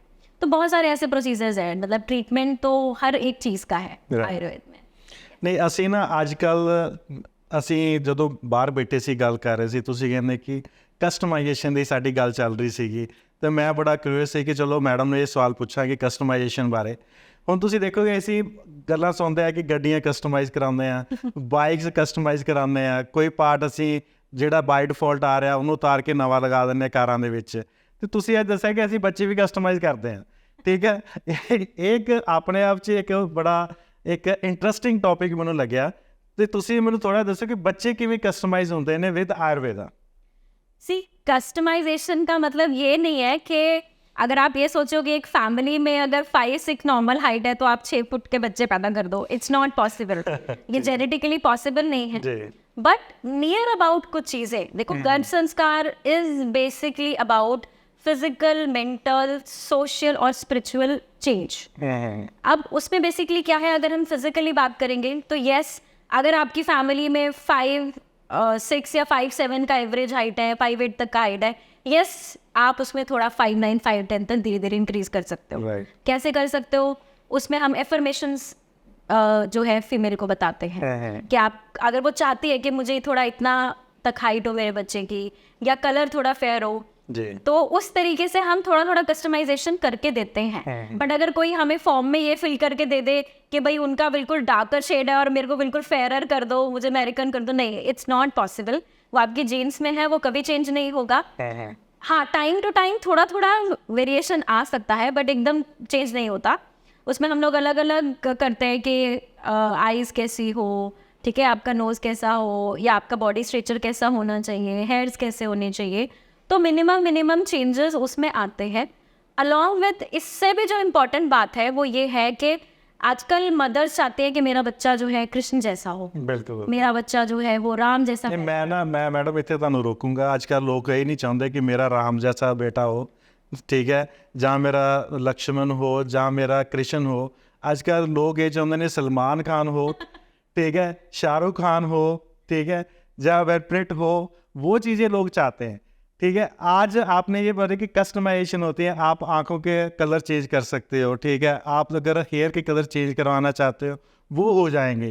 तो ये एक आयुर्वेदा का एक प्रोसेस है जहाँ आप उनको इस तरीके से कुछ पिक्चराइजेशन करके देते हो कि उनका माइंडसेट ऐसे हो जाता है। तो ये एक्चुअली में है क्या, मतलब थोड़ा सा इसको थोड़ा और एलैबोरेट करो। एग्जैक्टली ये है क्या कि सबसे पहले तो जब भी कोई हमें पैरामीटर्स देता है, उस पैरामीटर्स को हम उसके जेनेटिकली चेक करते हैं क्या वो पॉसिबिलिटी है या नहीं है। जी। उस पॉसिबिलिटी के साथ हम कपल के साथ डिस्कस करके फिर एवरेज लेके फिर हम उसी की तरह की एक इमेजिनेशन क्रिएट करते हैं ओके और उसी इमेजिनेशन को हम एफर्मेशंस में उनको डेली के अराउंड मंत्रास और इन चीज़ों से प्रोसेस कराते हैं एंड काफ़ी हद तक हमने देखा है पर्सनली मेरी खुद की फैमिली में भी और मैं आसपास में मेरे कलीग्स हैं, मेरे खुद ਨਹੀਂ डॉक्टर ਮੈਂ ਐਕਚੁਅਲੀ ਨਾ ਇੱਕ ਕੁਐਸਚਨ ਮੇਰਾ ਨੈਕਸਟ ਸੀਗਾ ਕਿ ਤੁਹਾਡੇ ਜੇ ਬੱਚੇ ਹੈਗੇ ਨੇ ਤੇ ਤੁਸੀਂ ਐਵੇਂ ਦਾ ਕੁਝ ਆਪਣੇ ਮਾਈਂਡ 'ਚ ਸੋਚਿਆ ਸੀ ਤੇ ਉਹ ਚੀਜ਼ਾਂ ਐਕਚੁਅਲੀ 'ਚ ਐਜ਼ ਅ ਰਿਜ਼ਲਟ ਆਈਆਂ ਜਾਂ ਤੁਹਾਡੇ ਸਰਾਊਂਡਿੰਗ ਦੇ ਵਿੱਚ ਕੋਈ ਤੁਸੀਂ ਕਿਸੇ ਨੂੰ ਗਾਈਡ ਕੀਤਾ ਹੋਵੇ ਸਾਨੂੰ ਥੋੜਾ ਜਿਹਾ ਦੱਸਿਓ ਉਹਨਾਂ ਬਾਰੇ सी मेरी अब मैं अपना पर्सनल एक्सपीरियंस आपके साथ शेयर करती हूँ। मेरी जो सिस्टर है जो मेरी फैमिली में सबकी ब्राउन आइज़ या थोड़ी ब्लैकिश आइज़ है ਜੀ एंड हमें बहुत ये था बिकॉज मेरी सिस्टर का कलर काफ़ी फेयर है और सब तो वी वर प्लानिंग लाइक कि बच्चे की अगर आइज़ ऐसी हो जाएं तो बड़ा अच्छा होगा है ना। तो ऐसे ही मेरे जो ग्रैंड पेरेंट्स हैं उनमें से किसी एक की आइज़ ग्रे हैं, ऐसे ही मेरे जीजू की ग्रे आइज़ मतलब फैमिली में है किसी की। ਓਕੇ तो हमने सोचा भाई थोड़ा बहुत चेंज तो देखो कैसे किसी का आ जाए अच्छी बात है। तो क्या हुआ कि एक दिन मेरी सिस्टर के जैसे आपका बेबी वाला जो शूट होता है उसमें जैसे कंसीव किए तो उनका पूरा डेकोरेट वगैरह सब किया रूम। तो बाद में हमने ये ऑब्जर्व किया कि भाई ऐसा भी हो सकता है। तो जो बिल्कुल पास वाली फोटोग्राफ थी बेबी की ਓਕੇ वो बिल्कुल मतलब जैसे ही मेरी सिस्टर ने सुबह उठ के मतलब जैसे ही उठना तो वो इमेज ही सामने आती थी सबसे पहले और जैसा वो चेहरा है सेम मेरे नेफ्यू का। ਅੱਛਾ हाँ बिल्कुल एग्जैक्टली मैं तो खुद एकदम हैरान रहती हूँ कि भाई ये कैसा है। ठीक और जैसा जैसा हम इमेजिन करते थे ड्यूरिंग अगर मैं बात करूँ हम जैसे गर्भ संस्कार के ड्यूरेशन में हमने मंत्र थेरेपी भी करी उनकी सब चीज़ें करी तो वो बच्चा भी आगे उसी तरीके से है। मतलब वो अभी 4 years का भी कंप्लीट नहीं है, वो इतना इंटेलिजेंट है वो अपनी काउंटिंग कंप्लीट खुद से लिख देगा बिना किसी उसके हेल्प दो हाँ हेल्प के नहीं लिखा। मतलब वो अच्छा। 3-3.25 साल में भी वो सब लिखने लगता है, अपना ABCD सब लिख लेता है और सब कर लेता है प्रॉपर। जी और स्कूल में भी सीधा उसको नर्सरी में ही डाल दिया। मतलब उन्होंने बोला नहीं प्री नर्सरी जरूरत ही नहीं है इसको। ठीक है और मतलब इतना अच्छा वो है, सारी राइम्स उसको अच्छे से पता है, उसको श्लोक अच्छे से आ जाते हैं, मंत्र वो बड़े अच्छे से पढ़ लेता है। तो वो सब चीज़ें इफेक्ट आती हैं और आपको कॉन्फिडेंस तभी आता है जब आपने कुछ एक्सपीरियंस किया हो। बिल्कुल बिल्कुल सेम ऐसी एग्जाम्पल्स मेरे खुद के गुरु हैं, मेरी जो गायनिक मेरे जिन्होंने मुझे पढ़ाया आज से 10-12 साल पहले। ठीक है तो उन्होंने भी जो चीज़ें सिखाई और वो भी जैसे अभी मैं उनको भी देखती हूँ प्रैक्टिस करते हुए तो उन्होंने भी काफ़ी अच्छा इसमें वर्क किया है। तो उनके भी मैं जो रिजल्ट्स देख रही हूँ वो बहुत ही ट्रेमेंडस है, मार्वलस हैं। और इसी तरीके से मेरे कुछ कलीग हैं, मतलब उनका भी एक एक्सपीरियंस मैं शेयर करती हूँ कि उनका जो बेबी है तो she was telling me about, हम डिस्कस कर रहे थे गर्भ संस्कार के बारे में। तो शी वॉज सेइंग के मैम आपको मैं एक राज की बात बताती हूँ, मैंने खुद ही अपने ऊपर जो है गर्भ संस्कार मैंने किया कि भी मैं सबको कराती हूँ तो मुझे भी करना चाहिए। तो शी सेड कि मैंने सब फॉलो किया और उस इमेजिनेशन से मैंने टैटू बनाया अपने लेफ्ट हैंड। ओके और कहती है जब वो बेबी कंसीव हुआ और उसके बाद जब डिलीवरी हुई तो वो बच्चे का चेहरा और उसके टैटू का सिंड्रोम बिल्कुल सेम। ओह माय गॉड अच्छा यस और वो भी मेरे साथी हैं कलीग जो वर्किंग कर रही हैं इसी पर ही। तो वो खुद मैं शॉक थी कि भाई ऐसा भी हो सकता है, क्योंकि हम तो जनरली एक बेसिक चीज़ें करके हम करवाते हैं जो होता है, बट वो मेरे लाइफ का एक ऐसा केस था जो मेरे को भी शॉक कर गया कि भाई ऐसा भी है। ਨਹੀਂ ਇਹਦੇ ਨਾਲ ਜੇ ਆਪਾਂ ਗੱਲ ਕਰਦੇ ਆ ਸਾਡੇ ਜਿਹੜਾ ਆਪਾਂ ਨਾਰਥ ਦੀ ਗੱਲ ਕਰ ਲਈਏ ਜਾਂ ਇੰਡੀਆ ਦੀ ਗੱਲ ਕਰ ਲਈਏ ਤੇ ਸਾਡੇ ਇੰਡੀਆ ਦੇ ਵਿੱਚ ਨਾ ਬੜਾ ਮੇਲ ਡੋਮੀਨੇਟਿੰਗ ਲੋਕ ਨੇ ਕਿ ਹਾਂ ਜੀ ਜਿਹੜਾ ਸਾਡਾ ਪਹਿਲਾ ਬੇਬੀ ਹੈਗਾ ਉਹ ਮੇਲ ਹੋਣਾ ਚਾਹੀਦਾ। ਠੀਕ ਹੈ ਤੇ ਤੁਸੀਂ ਦੇਖਿਆ ਹੋਣਾ ਕਿ ਜਿਹੜੇ ਬਜ਼ੁਰਗ ਨੇ ਘਰਾਂ ਦੇ ਵਿੱਚ ਜਿਹੜੀਆਂ ਮਾਤਾਵਾਂ ਨੇ ਉਹ ਕੀ ਕਰਦੀਆਂ ਨੇ ਇੱਕ ਮੇਲ ਬੇਬੀ ਦੀ ਫੋਟੋ ਨਾ ਪ੍ਰੈਗਨੈਂਟ ਲੇਡੀ ਦੇ ਰੂਮ ਦੇ ਵਿੱਚ ਲਗਾ ਦਿੰਦੇ ਨੇ। ਇਸ ਚੀਜ਼ ਦਾ ਵੀ ਕੋਈ ਇਫੈਕਟ ਆਉਂਦਾ ਕਿ ਉਹ ਮੇਲ ਜਾਂ ਫੀਮੇਲ ਨੂੰ ਕਨਵਰਟ ਹੋ ਜਾਂਦਾ ਜਾਂ ਸਾਡੀ ਸਾਈਕੋਲੋਜੀਕਲੀ ਅਸੀਂ ਮੇਲ ਦੀ ਫੋਟੋ ਦੇਖਦੇ ਹਾਂ, ਮੇਲ ਬੇਬੀ ਦੀ ਫੋਟੋ ਦੇਖਦੇ ਹਾਂ ਤੇ ਉਹਦੇ ਨਾਲ ਜਿਹੜੇ ਸਾਡੇ ऑर्गन्स ने वो चेंज होंगे ने? सी ऐसा तो कुछ नहीं है। अच्छा। मतलब ऐसा कुछ भी पॉसिबल नहीं है। क्यों? क्योंकि मेल बेबी होना फीमेल बेबी होना वो सिर्फ हमारे क्रोमोसोम्स पर डिपेंड करता है, राइट। और वो प्रोसेस पहले ही हो गया है। अच्छा मतलब जैसे ही फर्टिलाइजेशन हुआ वो तभी उस टाइम पे प्रोसेस हो गया कि वो मेल है कि वो फीमेल, वो तभी ही डिसाइड हो गया क्रोमोसोम्स की तरफ से। पता चलता है 3 months के बाद, बट ये प्रोसेस ऑलरेडी, आप इसमें कोई चेंजेस नहीं कर सकते हो। हाँ, शास्त्रों में कहीं ना कहीं पुंसवन संस्कार वगैरह ये सब बताया गया है, बट उसको भी अगर मैं जस्टिफाई करूँ कि नहीं उससे होगा, नहीं, ऐसा कुछ भी नहीं है, सब मिथ्स हैं। इस पे हमें बिल्कुल नहीं जाना चाहिए, क्योंकि मेल होना फीमेल होना that totally depends upon the chromosomal structure, कि वो कैसे ज्वाइन कर रहे हैं, सब है, उस चीज़ों पे कुछ भी डिपेंड नहीं करता। हाँ, फीचर्स और ये सब चीज़ों के ऊपर हम थोड़ा बहुत वर्किंग कर सकते हैं और काफ़ी हद तक सक्सेस भी हमें मिलता है। ਮੈਨੂੰ ਲੱਗਦਾ ਕਿ ਸਾਡੀ ਆਡੀਅנס ਇਹ ਪੋਡਕਾਸਟ ਸੁਣਨ ਤੋਂ ਬਾਅਦ ਆਪਣੇ ਆਯੁਰਵੇਦਾ ਨੂੰ ਥੋੜ੍ਹਾ ਜਿਹਾ ਪ੍ਰੈਫਰੈਂਸ ਦੇਣਗੇ, ਤਾਂ ਕਿ ਐਟ ਲੀਸਟ ਅਸੀਂ ਫੀਚਰ ਵਾਈਜ਼ ਜਿਹੜੇ ਆਪਣੇ ਬੱਚੇ ਨੇ, ਜੋ ਸਾਡੀ ਇਮੈਜੀਨੇਸ਼ਨ ਆ, ਜੋ ਅਸੀਂ ਸੋਚ ਰਹੇ ਹਾਂ, ਉਸ ਤਰੀਕੇ ਦਾ ਬੱਚਾ ਅਸੀਂ ਪੈਦਾ ਕਰੀਏ, ਉਹ ਇੰਟੈਲੀਜੈਂਟ ਹੋਵੇ, ਸਮਾਰਟ ਹੋਵੇ, ਅਤੇ ਉਹਦੇ ਜਿਹੜੇ ਫੀਚਰਸ ਨੇ ਉਹ ਸਾਡੇ ਅਕੋਰਡਿੰਗ ਹੋਣ। ਅਤੇ ਇਹ ਮੈਨੂੰ ਲੱਗਦਾ ਕਿ ਇੱਕ ਆਯੁਰਵੇਦਾ ਦਾ ਇੱਕ ਬਹੁਤ ਵਧੀਆ ਤੁਸੀਂ ਕਹਿ ਲਓ ਕਿ ਸਾਨੂੰ ਗੁਰ ਦੇ ਦਿੱਤਾ, ਜਿਹੜਾ ਅਸੀਂ ਅੱਜ ਅਸਾਂ ਆਪਣੀ ਆਡੀਅנס ਨਾਲ ਸ਼ੇਅਰ ਕੀਤਾ। ਜੇ ਹੁਣ ਆਪਾਂ ਇਹਦੇ ਨਾਲ ਮੈਡਮ ਗੱਲ ਕਰਦੇ ਹਾਂ ਕਿ ਬੜਾ ਹੀ ਨੋਰਮਲ ਇੱਕ ਹੈਗਾ ਕਿ ਮੇਲਸ ਦੇ ਵਿੱਚ ਜਿਹੜੇ ਨੇ ਸਪਰਮ ਕਾਊਂਟ ਘੱਟ ਆ, ਅਤੇ ਕੋਈ ਆਯੁਰਵੇਦਾ ਵਿੱਚ ਇਹੋ ਜਿਹਾ ਸਿਸਟਮ ਹੈਗਾ ਕਿ ਆਪਾਂ ਸਪਰਮ ਕਾਊਂਟ ਨੂੰ ਵਧਾ ਸਕਦੇ ਹਾਂ, ਜਾਂ ਫਿਰ ਆਯੁਰਵੇਦਾ ਦਾ ਜਿਹੜਾ ਇਹਨੂੰ ਕੋਈ ਹੈਲਪ ਕਰਦਾ ਕਿ ਕਾਊਂਟ ਨੂੰ ਇਨਕਰੀਜ਼ ਕਰਨ ਦੇ ਲਈ? सी आयुर्वेद में अगर मैं बात करूँ शुक्र रिलेटेड प्रॉब्लम्स के लिए, तो आयुर्वेदा बेस्ट है। ओके। क्योंकि रसायन और वाजीकरण में जो मास्टरी है अगर किसी पैथी की, वो है आयुर्वेद की। जी। और अगर मैं स्पर्म काउंट की बात करूँ, ओलिगोस्पर्मिया है या एजोस्पर्मिया है, तो इन केसेस में भी मैंने बहुत सारे ऐसे केसेस देखे हैं जिसमें हम उत्तर बस्ती प्रोसीजर है उसको अगर हम लगातार 2-3 मंथ्स के लिए अगर करवाएं, तो हमने ऐसे केसेस भी देखे हैं जो नील स्पर्म काउंट थे और उनका 60-60 मिलियन पहुंच गया। That's great. और वो इतने अच्छे रिजल्ट देता है। पर उसमें भी डिपेंड करता है कि भाई उसमें कोई मॉर्फोलॉजिकल डिफेक्ट तो नहीं है, बचपन से ही कोई ऐसी प्रॉब्लम तो नहीं थी, उन पे डिपेंड करता है। तो वो केसेस हमें देखने पड़ते हैं कि किस केसेस में पॉसिबिलिटी है, किस में नहीं है, उसके अकॉर्डिंग अगर हम ट्रीटमेंट करते हैं तो डेफिनेटली हमें रिजल्ट देखने को मिले हैं और मिलते भी हैं। तो अगर किसी का भी नील स्पर्म काउंट है, ओलिगोस्पर्मिया है, ठीक है, तो इन सब में हमें काफ़ी अच्छे रिजल्ट देखने को मिले। ਮੇਰੇ ਖਿਆਲ ਦੇ ਨਾਲ ਮੈਡੀਸਨ ਲੈਣ ਤੋਂ ਪਹਿਲਾਂ ਸਾਨੂੰ ਆਯੁਰਵੇਦਾ ਇੱਕ ਵਾਰੀ ਟਰਾਈ ਕਰਨਾ ਚਾਹੀਦਾ, ਤਾਂ ਕਿ ਸਾਨੂੰ ਜਿਹੜੀ ਅਸੀਂ ਜਿਹੜਾ ਨੈਚੁਰਲੀ ਆਪਣਾ ਸਪਰਮ ਕਾਊਂਟ ਜਿਹੜਾ ਹੈਗਾ ਉਹ ਇਨਕਰੀਜ਼ ਹੋ ਜੇ, ਤਾਂ ਕਿ ਸਾਨੂੰ ਕੰਸੈਪਸ਼ਨ ਵਿੱਚ ਈਜ਼ੀ ਹੋਵੇ। ਡਾਕਟਰ ਸਾਹਿਬ, STDs ਵਾਲੇ ਪੇਸ਼ੈਂਟ ਨੂੰ ਆਯੁਰਵੇਦਾ ਕਿਵੇਂ ਹੈਲਪ ਕਰ ਸਕਦਾ, ਅਤੇ ਇਹਦੇ ਵਿੱਚ ਆਯੁਰਵੇਦਾ ਵਿੱਚ ਐਸੇ ਦੇ ਸੋਲੂਸ਼ਨ ਹੈ ਕਿ ਇਹਨਾਂ ਨੂੰ ਆਪਾਂ ਠੀਕ ਕਰ ਸਕੀਏ?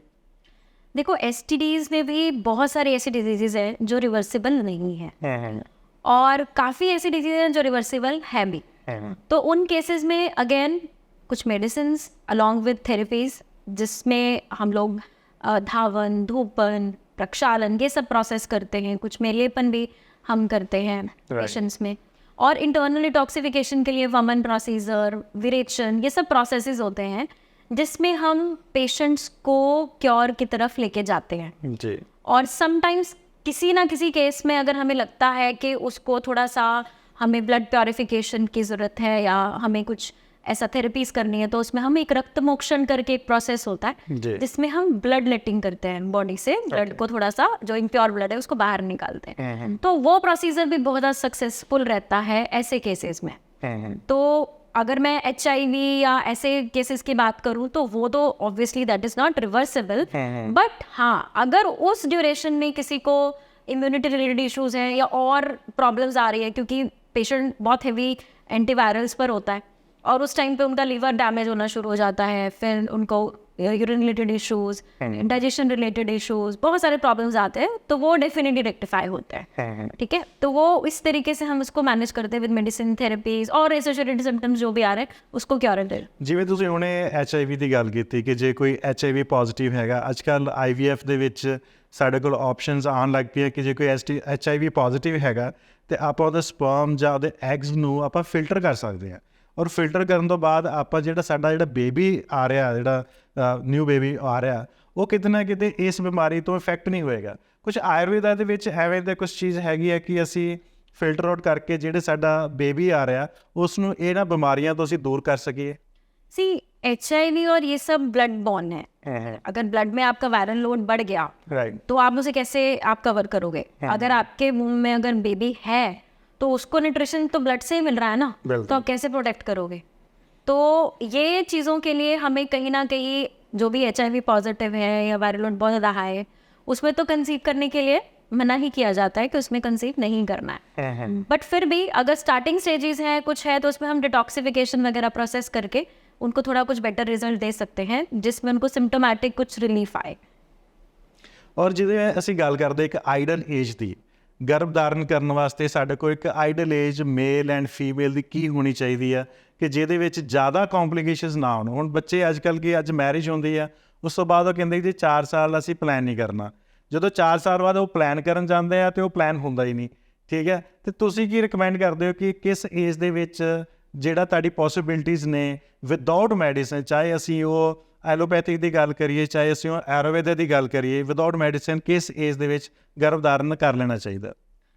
सी, ये क्वेश्चन तो मुझसे भी बहुत ज़्यादा पेशेंट्स पूछते हैं कि कब हमें बिल्कुल हाँ जी। कंसीव करना चाहिए। तो अगर मैं मेल्स की बात करूं तो मेल्स का जो स्पर्म का जो क्वालिटी मेंटेन करने का जो टाइम है वो काफ़ी हद तक अच्छा होता है, मतलब 30, 45, 40 तक भी अच्छा स्पर्म रहता है।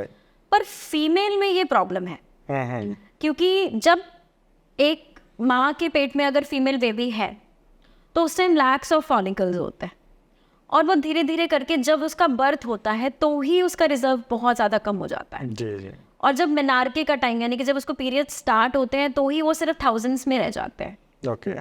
और वो साल बर साल जितना फॉलिकल आपका डेवलप करेगा और वो अपना टाइम निकालेंगी, तो हर साल उसके काफ़ी सारे एग्स जो हैं वो डिस्ट्रॉय हो जाते हैं। तो जितना आप लंबा टाइम निकालेंगे उतना उतना आपका ओवेरियन रिजर्व जो है कम हो रहा है। इसीलिए आपका AMH वैल्यू जो है वो भी धीरे धीरे करके कम होती है। तो जो बेस्ट टाइम है दैट इज आपका 21 ईयर्स से लेकर के अगर आप 30 ईयर्स तक अगर आप पहले कंसीव कर लेते हो, वो बेस्ट टाइम है। और अगर किसी फीमेल को लगता है कि नहीं अभी मुझे करियर पे फोकस करना है या मुझे लेट हमें प्लान करना है, तो उन सम केसेस में आप IVF ऑप्शन सोच सकते हो एनी हाउ, ताकि आपका एग अच्छा हो।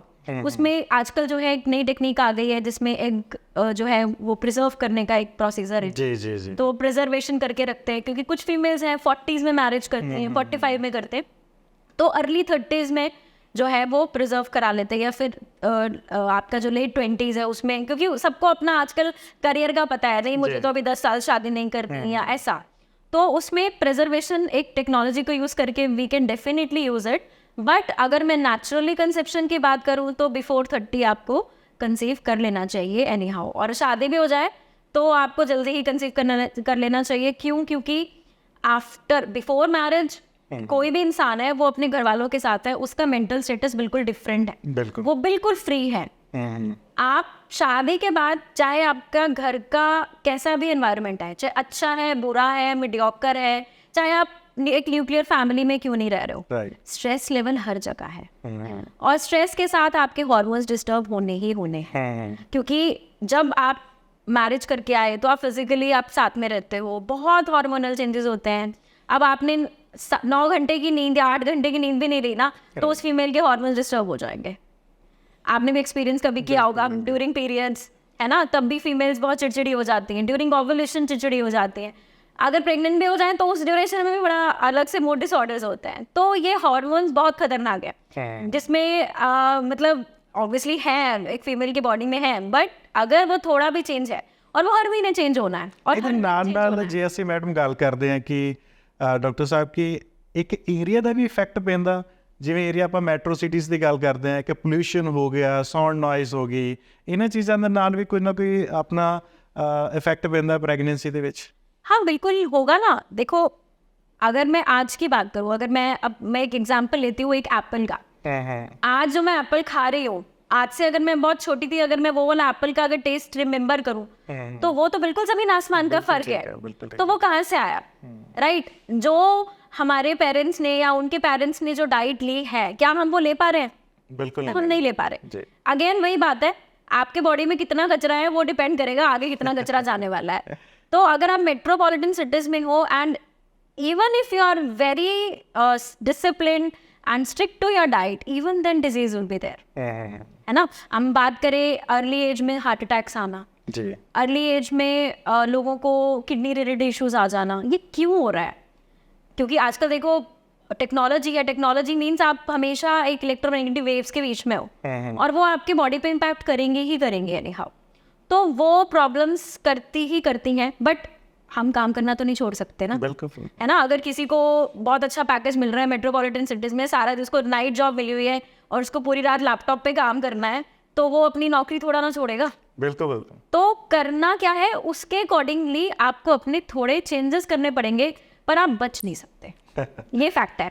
ये अगर हम ये कह दें कि हाँ मेट्रोपॉलिटन सिटीज़ में हम ये सब फॉलो करके बच जाएं, बचना तो पॉसिबल नहीं है, बट हाँ आप अपनी चीज़ों को थोड़ा बेटर कर सकते हो। ਬਹੁਤ ਸਾਰੀਆਂ ਮੇਰੀਆਂ ਭੈਣਾਂ ਇਹ ਪੋਡਕਾਸਟ ਦੇਖ ਰਹੀਆਂ ਹੋਣੀਆਂ ਤੇ ਆਪਾਂ ਉਹਨਾਂ ਨੂੰ ਇਹ ਵੀ ਦੱਸ ਸਕੀਏ ਕਿ ਜੇ ਤੁਹਾਡੀ ਜੌਬ ਪ੍ਰੋਫਾਈਲ ਹੈਗੀ ਹੈ, ਸਪੋਜ਼ ਤੁਸੀਂ ਕਿਸ ਕੈਟਾਗਰੀ ਜੌਬ ਕਰ ਰਹੇ ਹੋ, ਤੁਸੀਂ ਡਾਕਟਰ ਹੋ, ਤੁਸੀਂ ਇੰਜੀਨੀਅਰ ਹੋ, ਜਾਂ ਤੁਸੀਂ ਗਵਰਨਮੈਂਟ ਸਰਵੈਂਟ ਹੋ, ਜਾਂ ਕੋਈ ਹੋਰ ਤੁਸੀਂ ਸਿਵਲ ਜੌਬ ਕਰ ਰਹੇ ਹੋ, ਤੇ ਇਸ ਚੀਜ਼ ਦਾ ਵੀ ਸਟ੍ਰੈਸ ਲੈਵਲ ਦਾ ਫਰਕ ਪੈਂਦਾ ਕਿ ਜਿਵੇਂ ਹੁਣੇ ਆਪੇ ਗੱਲ ਕਰ ਰਹੇ ਸੀਗੇ ਕਿ ਅੱਛੇ ਸਿਟੀ ਦੇ ਵਿੱਚ ਤੁਸੀਂ ਕੰਪਿਊਟਰ ਦੇ ਉੱਪਰ 10 ਘੰਟੇ ਬੈਠ ਕੇ ਜੌਬ ਕਰ ਰਹੇ ਹੋ, ਠੀਕ ਹੈ ਜੀ। ਇਹਦੇ ਨਾਲ ਇੱਕ ਗਵਰਨਮੈਂਟ ਸਰਵੈਂਟ ਆ, ਉਹ ਵੀ ਉਹਦੀ ਰਨਿੰਗ ਜਿਹੜੀ ਹੈਗੀ ਉਹ ਜ਼ਿਆਦਾ ਐਜ਼ ਕੰਪੇਅਰ ਟੂ ਸਿਟਿੰਗ, ਤੇ ਇਸ ਚੀਜ਼ ਦਾ ਵੀ ਕਿਤੇ ਨਾ ਕਿਤੇ ਫਰਕ ਪੈਂਦਾ ਹੈਗਾ ਪ੍ਰੈਗਨੈਂਸੀ ਦੇ ਵਿੱਚ। जी बिल्कुल पड़ता है, क्योंकि अगेन मैं आपको बता रही हूँ, जो कंसेप्शन है that totally depends upon your body and your hormones.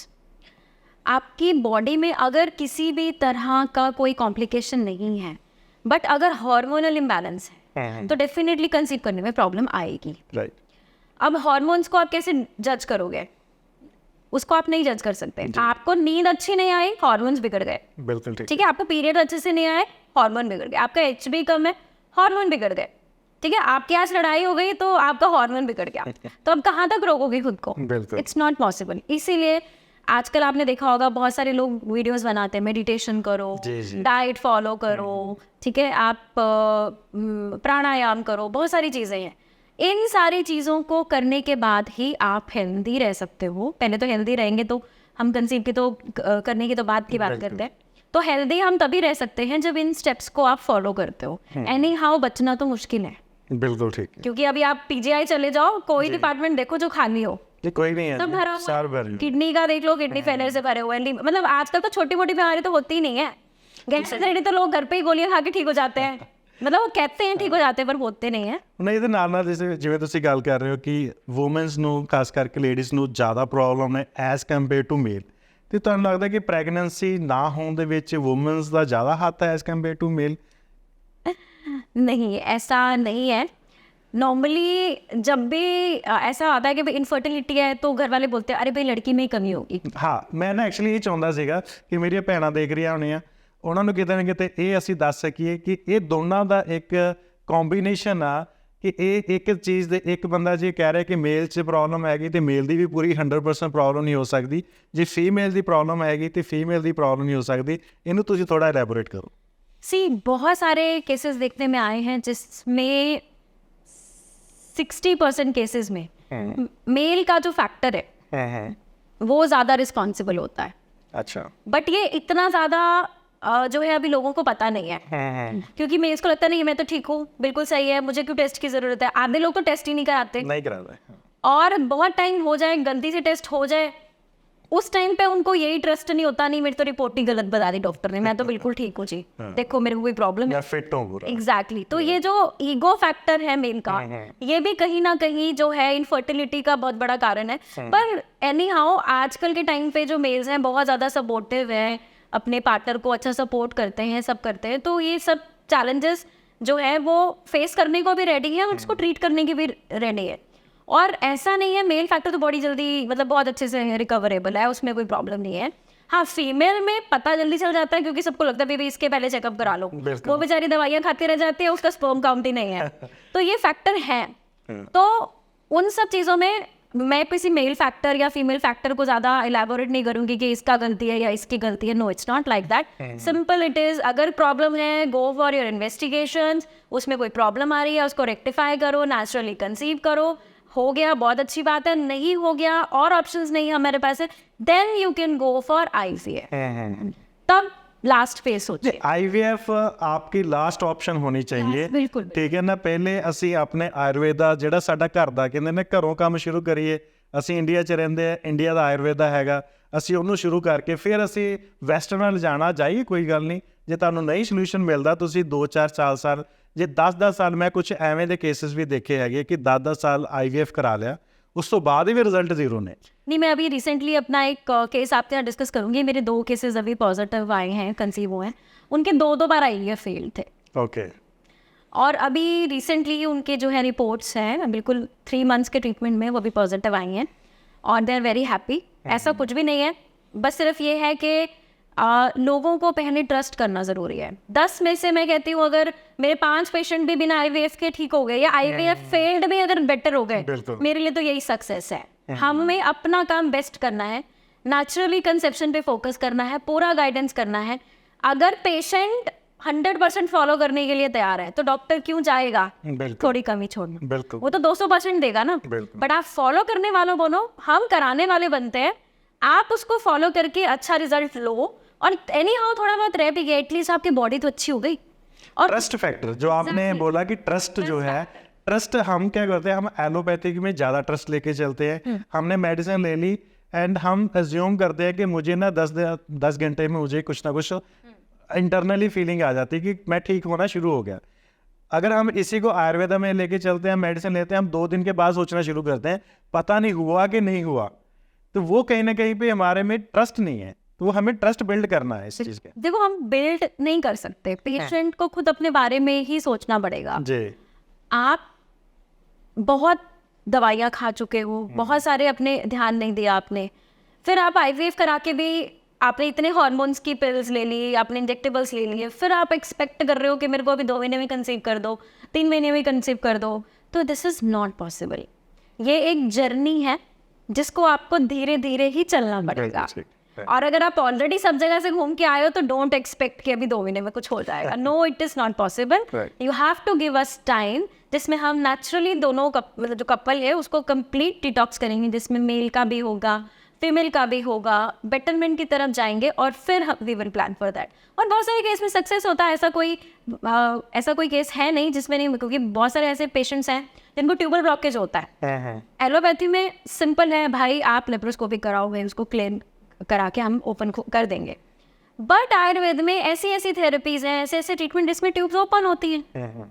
हमारे पास भी केसेस हैं, हम लोग थ्रू जो है वजाइनल रूट हम लोग यूट्रस में हम कुछ मेडिसिन देते हैं जो कि बहुत इजीली ट्यूबल ब्लॉकेज को ओपन करती है, बट ये किसी को पता ही नहीं है, है ना। और पेशेंट को लगता है मैंने एक बार उत्तरवस्ती करा ली, एक साइकिल करा लिया, अगली बार मेरा रिजल्ट पॉजिटिव आना चाहिए, मतलब ऐसे को सही होना चाहिए। नहीं, ऐसा नहीं होगा। हम ऑर्गन तक कोई इंस्ट्रूमेंट थोड़ा ना डाल रहे हैं, हम कुछ मेडिसिन इंट्रोड्यूस कर रहे हैं। रिजल्ट आते हैं किसी को 2 महीने में, किसी को 3 में, किसी को 6 महीने में भी आते हैं, तो वो पेशेंस रखना पड़ेगा। डॉक्टर साहब, ਅਸੀਂ ਮੇਲ ਫੈਕਟਰ ਦੀ ਗੱਲ ਕਰ ਲਈ, ਅਸੀਂ ਹੁਣ ਫੀਮੇਲ ਫੈਕਟਰ ਦੀ ਵੀ ਗੱਲ ਕਰੀਏ ਕਿ ਕਿਹੜੇ-ਕਿਹੜੀਆਂ ਬਿਮਾਰੀਆਂ ਨੇ ਜਾਂ ਕਿਹੜੇ-ਕਿਹੜੇ ਫੈਕਟਰਸ ਨੇ ਜਿਹੜਾ ਪ੍ਰੈਗਨੈਂਸੀ ਨੂੰ ਅਫੈक्ट करते हैं।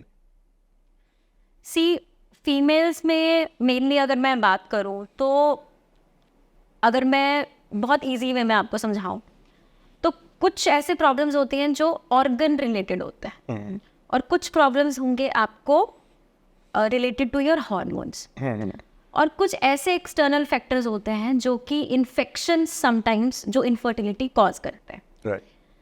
अब तीनों का ट्रीटमेंट अलग अलग वेरी करता है, बट जो ये फैक्टर्स हैं जैसे मॉर्फोलॉजिकली में अगर हम बात करें कि क्या है, कभी कभी यूट्रस का स्ट्रक्चर ही ऐसा नहीं होता जिसकी वजह से कंसीव ही नहीं कर पाती फीमेल।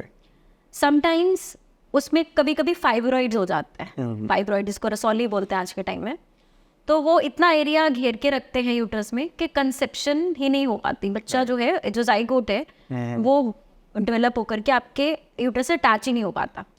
और समटाइम्स अगर अटैच हो भी जाए तो मिस कैरेजेस के चांसेस भी sometimes recurrent miss carriages patient को होने लगता है।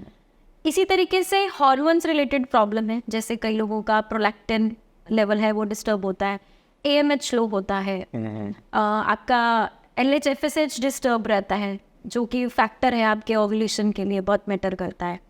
इसी तरीके से आपके ओवरीज में आजकल सिस्ट की प्रॉब्लम होती है जिसको हम पानी वाली रसौली बोल देते हैं। तो ये सारे फैक्टर्स हैं जो कि मेनली प्रॉब्लम करते हैं इनफर्टिलिटी का, जिसमें कॉमनली आपने सुना होगा आजकल बहुत सारे फीमेल्स हैं जो बोलते हैं भाई मुझे पीसीओडी हो गया, पीसीओडी पीसीओएस इतना कॉमन है, छोटे छोटे बच्चे भी मेरे पास आते हैं हाँ कि जी, मैं ये टॉपिक ਦਾ मेरी ऑडियंस ਨੂੰ ਤੁਸੀਂ ਥੋੜਾ ਬੜਾ ਡੀਪਲੀ ਸਮਝਾਓ ਕਿ ਪੀਸੀਓਡੀ ਹੈ ਕੀ ਔਰ ਇਹਨੂੰ ਅਸੀਂ ਤੁਸੀਂ 2-4 ਨਾ ਟਿਪਸ ਵੀ ਦਿਓ ਕਿ ਜੇ ਉਹ ਘਰੇ ਇਸ ਚੀਜ਼ ਨੂੰ ਥੋੜਾ ਜਿਹਾ ਟ੍ਰੀਟ ਕਰ ਸਕਣ।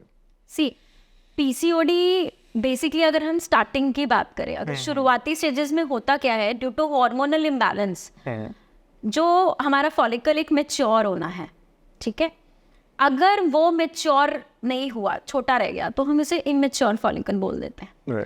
बट अगर वो अपनी मैच्योरेशन स्टेज से ज़्यादा साइज बड़ा हो जाए तो होता क्या है, उसके अंदर का जो प्रोटीन है वो खराब होने शुरू हो जाता है और उसमें पानी भर जाता है, जिसको आप सिस्ट बोल देते हो।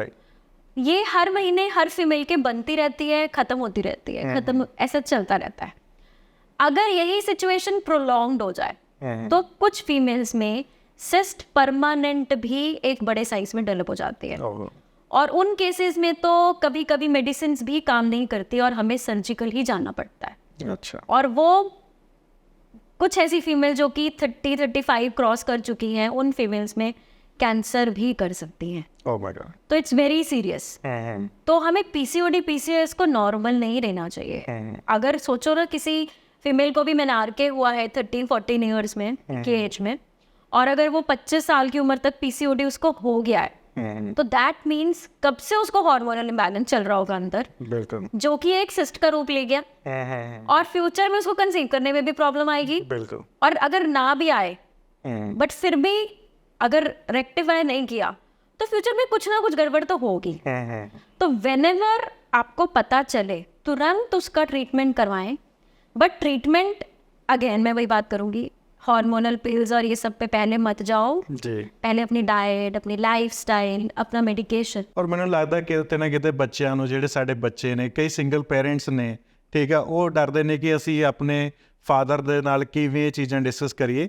ਅੱਜ ਕੱਲ੍ਹ ਅਸੀਂ ਬਹੁਤ ਮਾਡਰਨ ਹੋ ਗਏ, ਬਾਕੀ ਕੰਮਾਂ ਦੇ ਵਿੱਚ ਮਾਡਰਨ ਹੋ ਗਏ ਆ, ਲੇਕਿਨ ਇਹ ਕੰਮ ਦੇ ਵਿੱਚ ਅਸੀਂ ਮਾਡਰਨ ਨਹੀਂ ਹੋਏ ਅਜੇ ਤੱਕ, ਕਿ ਆਪਣੇ ਬੱਚਿਆਂ ਨੂੰ ਬੜੇ ਪੇਰੈਂਟਸ ਨਾਲ ਬੜੇ ਖੁੱਲ੍ਹ ਕੇ ਗੱਲ ਕਰਨੀ ਚਾਹੀਦੀ ਹੈ ਕਿ ਸਾਨੂੰ ਇਹ ਪ੍ਰੋਬਲਮ ਆ ਰਹੀ ਹੈ ਔਰ ਇਸ ਪ੍ਰੋਬਲਮ ਦਾ ਆਪਾਂ ਕੋਈ ਨਾ ਕੋਈ ਸੋਲੂਸ਼ਨ ਕਰੀਏ, ਨਾ ਕਿ ਆਪਾਂ ਪ੍ਰੋਬਲਮ ਨੂੰ ਛੁਪਾ ਕੇ, ਲੁਕਾ ਕੇ, ਹੋਰ ਵੱਡੀ ਕਰਕੇ ਫਿਰ ਅਸੀਂ ਇੱਕ ਮੈਡੀਸਿਨ ਦਾ ਜਾਂ ਆਪਾਂ ਇੱਕ ਨਵੀਂ ट्रीटमेंट शुरू करिए। आजकल तो देखो, अगर मैं इसकी भी बात करूँ, आजकल ऑनलाइन कंसल्टेशन बहुत ज़्यादा चल रहा है। गवर्नमेंट भी बहुत सपोर्ट कर रही है ऑनलाइन कंसल्टेशन को। तो आपको अगर हेजिटेशन है तो एटलीस्ट आप फ़ोन पे काउंसलिंग ले सकते हो, बिल्कुल, आप बात कर सकते हो अपनी प्रॉब्लम के बारे में, और आपको एक कंफर्टेबिलिटी आती है, then you can meet a doctor also, कि आप मिलके उनसे अपनी केस डिस्कस करो, क्या केस है, क्या उसकी प्रोबेबिलिटी है कि वो कितना रिकवर कर सकता है, क्या है। तो कुछ चीज़ें सिंपल मेटाबॉलिज्म के डिस्टर्ब होने से भी होती हैं, जी। तो वो तो फटाफट से रेक्टिफाई हो जाएगी। अगर उसमें कोई और मेजर कोई इशू है, बिकॉज अगेन पीसीओडी अकेला ये तो है नहीं कि सिंपल हार्मोन्स का ही problem, there can be a reason of metabolism also, भाई खाना पीना ही बच्चे का अच्छा नहीं है, स्ट्रेस है, उसको भी बोर्ड आ गए, बोर्ड में बेचारा बच्चा रात भर पढ़ रहा है ना, बहुत स्ट्रेस है, उसको भागना दौड़ना पड़ रहा है क्योंकि स्कूल से आया, ट्यूशन भागे, है ना, फिर वही पॉल्यूशन इनहेल कर रहा है, वो खेल कूद नहीं रहा बच्चा, तो उससे होगा क्या, उसके अंदर टॉक्सिन्स डेवलप होंगे। तो अगर टॉक्सिन्स अंदर हो गए तो कचरे तो जगह जगह जमेंगे ना, तो वो सिस्ट में फॉर्म में हो, फाइब्राइड के फॉर्म में हो, कोई इन्फेक्शन हो, यूटीआई फॉर्म में हो, हार्मोनल इम्बैलेंस है, वो कुछ भी हो सकता है जी। हमें तो बस उस फैक्टर को पकड़ना है, उस पकड़ने के बाद उस फैक्टर के साथ क्या क्या उस पेशेंट के जो पैरामीटर्स हैं गड़बड़ चल रहे हैं उसको सेट करना है, साथ में मेडिकेशन देनी है, बिल्कुल ठीक होता है। ਉਹਦੇ ਨਾਲ ਅਸੀਂ ਗੱਲ ਕਰਦੇ ਹਾਂ ਟਿਊਬ ਬਲੌਕ ਦੀ। ਇਹ ਬਹੁਤ ਹੀ ਇੱਕ ਕਾਮਨ ਪ੍ਰੋਬਲਮ ਹੈ ਫੀਮੇਲਸ ਦੇ ਵਿੱਚ, ਤੇ ਸਾਇੰਟੀਫਿਕਲੀ ਤੇ ਇਹਦੇ ਜਿਹੜੇ ਨੇ ਸਾਡੇ ਕੋਲ ਸੋਲੂਸ਼ਨ ਹੈ ਨੇ। ਆਯੁਰਵੇਦਾ ਵਿੱਚ ਵੀ ਕੋਈ ਸਾਡੇ ਕੋਲ ਸੋਲੂਸ਼ਨ ਹੈ ਨੇ ਕਿ ਅਸੀਂ ਟਿਊਬ ਜਿਹੜੀ ਬਲੌਕ ਆ ਉਹਨੂੰ ਓਪਨ ਕਰ ਸਕਦੇ ਹਾਂ, ਜਾਂ ਉਸ ਤੋਂ ਆਪਾਂ ਦੁਬਾਰਾ ਬੇਬੀ ਕਰ ਸਕਦੇ ਹਾਂ ਉਹ ਟਿਊਬ ਦੇ ਥਰੂ। थोड़ा एक्सप्लेन करो उसे। सी ट्यूबल ब्लॉकेज के लिए बड़ा ही कंफ्यूजिंग स्टेटमेंट आता है कि ये आयुर्वेद से ठीक नहीं होता, आयुर्वेद तो मिथ है, ये तो बिल्कुल गलत बात बोलते हैं, ऐसा कुछ भी नहीं है। अगर किसी को इस ट्रीटमेंट के बारे में पता नहीं है तो we can say yes it is a lack of knowledge, right. But ऐसा पॉसिबल, ऐसा नहीं है कि ये ओपन नहीं हो सकती है, but in some of the cases, जैसे अगर किसी इन्फेक्शन की वजह से हो गया, सिस्ट किसी को बार बार बन रही है, वो ट्रीटेबल नहीं हुआ, फिर हो गया, कोई स्कारिंग हो गई किसी चीज़ की वजह से, तो अलग अलग जो कॉजेज़ हैं उनके हिसाब से हम अलग अलग मेडिकेशन थ्रू उत्तर बस्ती यूट्रस में डालते हैं और उसी के थ्रू हमारा ट्रीटमेंट होता है। और जहाँ तक मेरा जो एक्सपीरियंस है तो लगभग काफ़ी अच्छा जो है रिजल्ट हमें ट्यूबल ब्लॉकेज में देखने को मिलता है जी। और सबसे इम्पोर्टेंट बात है कि इसका कोई साइड इफेक्ट नहीं है थेरेपी का। आप एक सर्जिकल प्रोसीजर, आप कट लगाने को अपने शरीर पे तैयार हो जी। पर इंटरनल मेडिसिन देने के लिए आप तैयार नहीं हो, तो मुझे लगता है ये बेवकूफ़ी है। Go for Ayurvedic treatment, go for natural treatment, because उसके कोई साइड इफेक्ट नहीं है, कोई कट नहीं लगना, कुछ नहीं लगना, बड़े प्यार से ट्रीटमेंट होता है। और आप 2 महीने 3 महीने उसको करो, पहले अपना HSG चेक कराओ, कितना ब्लॉकेज है, कंप्लीट है, इनकम्प्लीट है, कितना है, स्पिलेज कितनी है, उसके अकॉर्डिंगली हम 3 मंथ्स के बाद फिर से जैसे रिपीट कराते हैं और उसमें देख लेते हैं और काफ़ी अच्छे रिजल्ट देखने को मिले। ਅਸੀਂ ਹੁਣ ਪ੍ਰੈਗਨੈਂਸੀ ਦੀ ਗੱਲ ਕਰ ਲਈ, ਟਿਊਬ ਬਲੋਕੇਜ ਦੀ ਗੱਲ ਕਰ ਲਈ, ਠੀਕ ਹੈ। ਹੁਣ ਅਸੀਂ ਪ੍ਰੈਗਨੈਂਸੀ ਅਵੋਇਡ ਦੀ ਥੋੜੀ ਜਿਹੀ ਗੱਲ ਕਰ ਲਈਏ। ਬਹੁਤ ਸਾਰੀਆਂ ਮੈਡੀਸਿਨਸ ਨੇ ਜਿਹੜੀ ਪ੍ਰੈਗਨੈਂਸੀ ਨੂੰ ਅਵੋਇਡ ਕਰਨ ਲਈ ਅੱਜ ਕੱਲ੍ਹ ਭੈਣਾਂ ਲੈ ਰਹੀਆਂ ਨੇ, ਅਤੇ ਆਪਾਂ ਉਸ ਚੀਜ਼ ਨੂੰ ਆਯੁਰਵੇਦਾ ਦੇ ਵਿੱਚ ਕਿਵੇਂ ਦੇਖਦੇ ਹਾਂ? ਕੋਈ ਹੋਰ ਸੋਲਿਊਸ਼ਨ, ਈਜ਼ੀ ਸੋਲਿਊਸ਼ਨ ਹੋਣ ਕਿ ਹਾਂ ਪ੍ਰੈਗਨੈਂਸੀ ਨੂੰ ਅਵੋਇਡ ਕਰਨਾ ਹੋਏ, ਡਿਲੇ ਕਰਨਾ ਹੋਏ, ਆਪਾਂ ਕਰ ਸਕਦੇ ਹਾਂ ਆਯੁਰਵੇਦਾ ਦੇ ਨਾਲ? प्रेगनेंसी को अवॉइड करने का जो सबसे बेस्ट मेथड है that is mechanical method and the usage of condoms only, जिसको यूज़ करने के बाद आप प्रेगनेंसी को रोक सकते हो। बट अगर आप ये कहें कि आप किसी हॉर्मोन्स की पिल्स को लेकर के, जैसे आजकल फीमेल्स हैं वो आई पिल का यूज़ बहुत ज़्यादा कर रही है, जिसके फ्यूचर साइड इफेक्ट देखने को ये मिलते हैं कि फीमेल्स में इनफर्टिलिटी बढ़ रही है। फीमेल्स के अंदर कहीं ना कहीं PCOD डेवलप हो रहा है, कहीं ना कहीं PID बार बार पेशेंट को हो रहा है। तो ये जितने भी हार्मोनल, जितने भी हमारे इंजेक्टेबल्स हैं या पिल्स हैं, ये सब हमें अवॉइड करना चाहिए। बेटर जो ऑप्शन है दैट इज़ आप मैकेनिकल यही यूज़ करें, या फिर कुछ फीमेल्स में अगर वो जो है अपना फैमिली कंप्लीट कर चुकी हैं, उन केसेस के अंदर आप कॉपर या फिर मल्टी लोड वगैरह आप यूज़ कर सकते हो, जिसके अंदर वो बहुत सेफ होता है। समटाइम्स अगर किसी में कॉम्प्लिकेशंस आ रही हैं then again only option is mechanical option, जो कि आपको यूज़ करना चाहिए। या फिर कुछ लोग जो है डेज का ध्यान रखते हैं, बट वो डेज भी ऐसा नहीं है कि भाई हमेशा ही आप उसको फॉलो कर सकते हैं और उससे कंसीव नहीं करेगा, ऐसा नहीं है। किसी भी दिन में आप कभी भी कंसीव कर सकते हो। सिर्फ डिफरेंस क्या है? चांसेस। अगर ओव्यूलेशन पीरियड में मैक्सिमम चांसेस हैं तो बाकी में अगर चांसेस हैं वो कम हैं, जीरो नहीं, तो हो कभी भी कुछ प्रोबेबिलिटी है। हाँ, तो बस अब मैकेनिकल आप यूज़ कीजिए। आप कॉन्डम, आजकल फीमेल कॉन्डम्स भी आ गए हैं, मेल कॉन्डम्स ऑलरेडी थे, तो आप वो यूज़ करें तो कोई इश्यूज़ नहीं है उसमें। ਔਰ ਇੱਕ ਤੁਸੀਂ ਬਹੁਤ ਵਧੀਆ ਅੱਜ ਸਾਡੇ ਆਡੀਅנס ਨੂੰ ਦੱਸਿਆ ਕਿ ਜਿੰਨਾ ਕਚਰਾ ਤੁਸੀਂ ਅੰਦਰ ਲੈ ਕੇ ਜਾਓਗੇ, ਦੇਖੋ ਅਸੀਂ ਖਾਂਦੇ ਆ ਅਤੇ ਉਹਦੇ ਵਿੱਚੋਂ ਕਹਿ ਲਓ ਕਿ 70% ਸਾਡੀ ਬੋਡੀ ਨੂੰ ਜਾਂਦਾ, ਉਹਦੇ ਵਿੱਚੋਂ 30% ਉਹ ਬਾਹਰ ਨਿਕਲ ਜਾਂਦਾ। ਇਸੇ ਤਰੀਕੇ ਦੇ ਨਾਲ ਜਿੰਨਾ ਅਸੀਂ ਬੱਚਿਆਂ ਨੂੰ ਕਚਰਾ ਦੇਵਾਂਗੇ ਅਤੇ ਸਾਡੇ ਬੱਚੇ ਵੀ ਕਿਤੇ ਨਾ ਕਿਤੇ ਉਹ ਕਚਰੇ ਵਰਗੇ ਹੋਣਗੇ। ਅਤੇ ਮੈਨੂੰ ਲੱਗਦਾ ਕਿ ਤੁਸੀਂ ਅੱਜ ਬਹੁਤ ਵਧੀਆ ਗਾਈਡ ਕਰਿਆ ਕਿ ਤੁਸੀਂ ਹੈਲਦੀ ਖਾਓ, ਐਕਸਰਸਾਈਜ਼ ਕਰੋ, ਜੋ ਇੱਕ ਚਾਹੇ ਕੋਈ ਵੀ ਸਾਇੰਟੀਫਿਕ ਆਪਾਂ ਰੀਜ਼ਨ ਦੇ ਦਈਏ, ਆਯੁਰਵੇਦਾ ਦਾ ਰੀਜ਼ਨ ਦੇ ਦਈਏ, ਇੱਕ ਬਹੁਤ ਹੀ ਵਧੀਆ ਚੀਜ਼ ਤੁਸੀਂ ਸਾਨੂੰ ਅੱਜ ਸਾਡੀ ਆਡੀਅנס ਨੂੰ ਤੁਸੀਂ ਦੱਸੀ ਹੈਗੀ ਹੈ। ਡਾਕਟਰ ਸਾਹਿਬ, ਇੱਕ ਹੋਰ ਚੀਜ਼ ਮੈਂ ਤੁਹਾਨੂੰ ਪੁੱਛਣਾ ਚਾਹਾਂਗਾ ਕਿ ਸਾਡੇ ਸ਼ਾਸਤਰਾਂ ਦੇ ਵਿੱਚ ਕੋਈ ਗਰਭ ਸੰਸਕਾਰ ਦਾ ਕੁਛ ਲਿਖਿਆ ਹੋਇਆ ਹੈ, ਜਿਹੜਾ ਸਾਡੇ ਬਜ਼ੁਰਗਾਂ ਨੇ, ਸਾਡੇ ਰਿਸ਼ੀ ਮੁਨੀਆਂ ਨੇ ਇਹਦੇ ਬਾਰੇ ਕੁਛ ਨਾ ਕੁਛ ਸਾਨੂੰ ਰਿਟਨ 'ਚ ਦੇ ਕੇ ਗਏ ਹੋਣ? देखिए, शास्त्रों में आज से नहीं, हज़ारों साल पहले गर्भ संस्कार के बारे में बता दिया था। आपने एक स्टोरी नॉर्मली सुनी होगी अभिमन्यु की। जी। अभिमन्यु कौन थे? वो थे अर्जुन पुत्र। जी। आपने देखा होगा कि भाई जब हम छोटे होते थे तो एक TV सीरियल आता था और उसमें हमने दिखाया कि अभिमन्यु ने जो है एक जब लड़ाई चल रही थी महाभारत की, तो उन्होंने चक्रव्यूह भेद दिया था, जो कि कोई नहीं भेद पा रहा था। जी। और उसके बाद वहां से निकलना उनको नहीं आया और वहीं पे उनकी डेथ हो गई। बिल्कुल। तो उसके लिए एक पूरा प्रॉपर रीज़न शास्त्रों में बताया गया था कि जब अभिमन्यु की मदर जो है इवनिंग के टाइम पे अर्जुन उनको इस चक्रव्यूह के बारे में समझा रहे थे कि भाई ऐसे ऐसे करके इसको भेदना होता है। और जब उनसे बाहर आने की जब वो बात बताने लगे तो वो सो गई। ओके। तो उस टाइम पे हुआ क्या कि अभिमन्यु भी साथ में सो गए, तो उनको नॉलेज उतनी ही रही बिल्कुल, जो कि शास्त्रों में ऑलरेडी बताया हुआ है। ठीक है। ठीक है, तो वो प्रोसेस है क्या, ये शास्त्रों में ऑलरेडी वर्णित है। ठीक। अब देखो ना, अब हम हैं, जैसे आप हो, आपके घर में पंजाबी बोलते हैं, जी जी। तो आपके बेबी जब छोटा था वो पंजाबी ही बोलता होगा, हिंदी तो नहीं बोलता होगा। बिल्कुल बिल्कुल। अब मेरे घर में तो मेरा बच्चा भी हिंदी ही बोलेगा। ऐसे ही फॉरेनर है, अगर वो इंग्लिश बोलते हैं तो वो इंग्लिश ही बोलेगा, वो तो हिंदी नहीं बोलता ना। तो ये कहाँ से आया, कहाँ से आया? बिल्कुल, ये संस्कारों से आया। संस्कार। ठीक। तो ये इनबिल्ट ऐसे ही आता है, लोगों को ये इजीली समझ नहीं आता, बट ये एक्चुअली वर्णित है। आयुर्वेद में कहा है कि जहाँ धुआं होता है ना वहाँ अग्नि होती ही होती है। बिल्कुल और अगर शास्त्रों में ये वर्णित है तो दैट मीन्स वो है। बिल्कुल। और कितनी आप साइंस की रिसर्च कर रहे हो, कुछ भी कर रहे हो, वो ऑलरेडी शास्त्रों में बोला हुआ है, ऑलरेडी बोला हुआ है। बस हम इस होड़ में घूम रहे हैं, बस हमें कोई प्रूव करके दे दे। अब भाई प्रूफ करने के लिए जितना खर्चा लगना है, जितना सब करना है, वो सबके पास पॉसिबल नहीं है। बट हाँ, हमारा जो आयुर्वेद कहता है वो शास्त्रोक्त है कंप्लीट, बिल्कुल। और ऐसी ऐसी चीज़ें उसमें बताई हैं जो कि अगर मैं बात करूं कि ऐसे ऐसे केसेस भी ठीक होते हैं जो कि हमने कभी सोचे भी नहीं हो। बिल्कुल। कहाँ पहले कोई किडनी फेलियर, लिवर फेलियर में कोई आयुर्वेद में ट्रीटमेंट कराता था, आज कराते हैं। ਇਹ ਅਸੀਂ ਇਹ ਨੈਕਸਟ ਪੋਡਕਾਸਟ 'ਚ ਕਵਰ ਕਰਾਂਗੇ ਕਿ ਲੀਵਰ ਜਾਂ ਕੋਈ ਹੋਰ ਕਿਡਨੀ ਪ੍ਰੋਬਲਮਸ ਨੇ ਉਹਨਾਂ ਨੂੰ ਆਪਾਂ ਆਯੁਰਵੇਦ ਦੇ ਥਰੂ ਕਿਵੇਂ ਟਰੀਟ ਕਰ ਸਕਦੇ ਹਾਂ, ਔਰ ਆਯੁਰਵੇਦਾ ਦੇ ਵਿੱਚ ਇਹੋ ਜਿਹੇ ਕਿਹੜੇ ਸੋਲੂਸ਼ਨ ਨੇ ਜਿਹੜੇ ਇਹਨਾਂ ਬਿਮਾਰੀਆਂ ਨੂੰ ਠੀਕ ਕਰਦੇ ਨੇ। ਜੇ ਆਪਾਂ ਇਹਦੇ ਨਾਲ ਗੱਲ ਕਰੀਏ, ਆਪਾਂ ਹੁਣੇ ਸ਼ਾਸਤਰ ਦੀ ਗੱਲ ਕੀਤੀ ਕਿ ਜਿਹੜੇ ਸਾਡੇ ਬਜ਼ੁਰਗ ਸੀਗੇ, ਜਦੋਂ ਲੇਡੀ ਪ੍ਰੈਗਨੈਂਟ ਹੋ ਜਾਂਦੀ ਸੀ, ਉਹਨਾਂ ਨੂੰ ਬਜ਼ੁਰਗ ਕਹਿੰਦੇ ਸੀ ਕਿ ਤੁਸੀਂ ਨਾ ਪਾਠ ਸੁਣਿਆ ਕਰੋ, ਚਾਹੇ ਉਹ ਕਿਸੇ ਵੀ ਰਿਲੀਜਨ ਨੂੰ ਬਿਲੋਂਗ ਕਰਦੇ, ਪਾਠ ਸੁਣਿਆ ਕਰੋ, ਬੱਚਾ ਸ਼ਾਂਤ ਹੋ ਜਾਂਦਾ।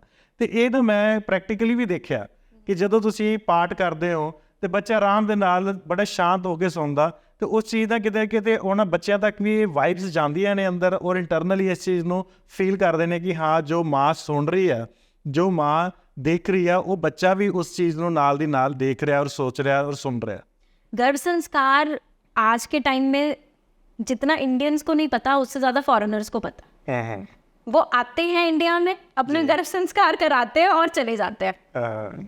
आज मुझे लगता है कि अगर ये सबको पता चल जाए तो ये हमारे कंट्री है, ये बहुत अच्छी बात होगी। और एक अच्छे संस्कारी बच्चे पैदा करने के लिए बहुत ज़्यादा ज़रूरत है। अभी देखो, विश्व गुरु बनने की तरफ हमारा कंट्री बिल्कुल आगे है। बिल्कुल। अगर ऐसे ऐसे बच्चे पैदा हो जाएं जो कि अच्छे दिमाग वाले हों, इंटेलिजेंट हो, हेल्दी हो, तो क्यों हम आगे नहीं बढ़ेंगे? डेफिनेटली हम आगे। नहीं, बिल्कुल आपने बहुत अच्छा गाइड किया और साਰਿਆਂ ਨੇ ਬਹੁਤ ਚੰਗੀ ਤਰ੍ਹਾਂ ਸੁਣਿਆ ਵੀ ਹੋਏਗਾ। ਜਿਹੜੇ ਕਮੈਂਟਸ ਆਉਣਗੇ ਸਾਨੂੰ, ਅਸੀਂ ਉਹ ਤੁਹਾਡੇ ਨਾਲ ਸ਼ੇਅਰ ਕਰਕੇ ਅਸੀਂ ਉਹਨਾਂ ਦਾ ਰਿਪਲਾਈ ਵੀ ਕਰਾਂਗੇ, ਤਾਂ ਕਿ ਅਸੀਂ ਆਪਣੀ ਆਡੀਅנס ਨੂੰ ਦੱਸੀਏ ਕਿ ਸਾਡੇ ਆਯੁਰਵੇਦਾ ਦੇ ਵਿੱਚ ਇੰਨੀ ਸ਼ਕਤੀ ਹੈਗੀ, ਇੰਨੀ ਪਾਵਰ ਹੈਗੀ ਆ ਕਿ ਅਸੀਂ ਉਹ ਜਿਹੜੀ ਕਨਸੈਪਸ਼ਨ ਆ ਉਹ ਇਹ ਆਯੁਰਵੇਦਾ ਥਰੂ ਕਰਵਾ ਸਕਦੇ ਹਾਂ। ਤੁਹਾਡਾ ਬਹੁਤ ਬਹੁਤ ਸ਼ੁਕਰੀਆ ਮੈਡਮ, ਤੁਸੀਂ ਅੱਜ ਆਪਣਾ ਕੀਮਤੀ ਸਮਾਂ ਕੱਢ ਕੇ ਸਾਡੇ ਕੋਲ ਪਹੁੰਚੇ ਹੋ। ਬਹੁਤ ਬਹੁਤ ਤੁਹਾਡਾ ਧੰਨਵਾਦ। ਸਤਿ ਸ਼੍ਰੀ ਅਕਾਲ।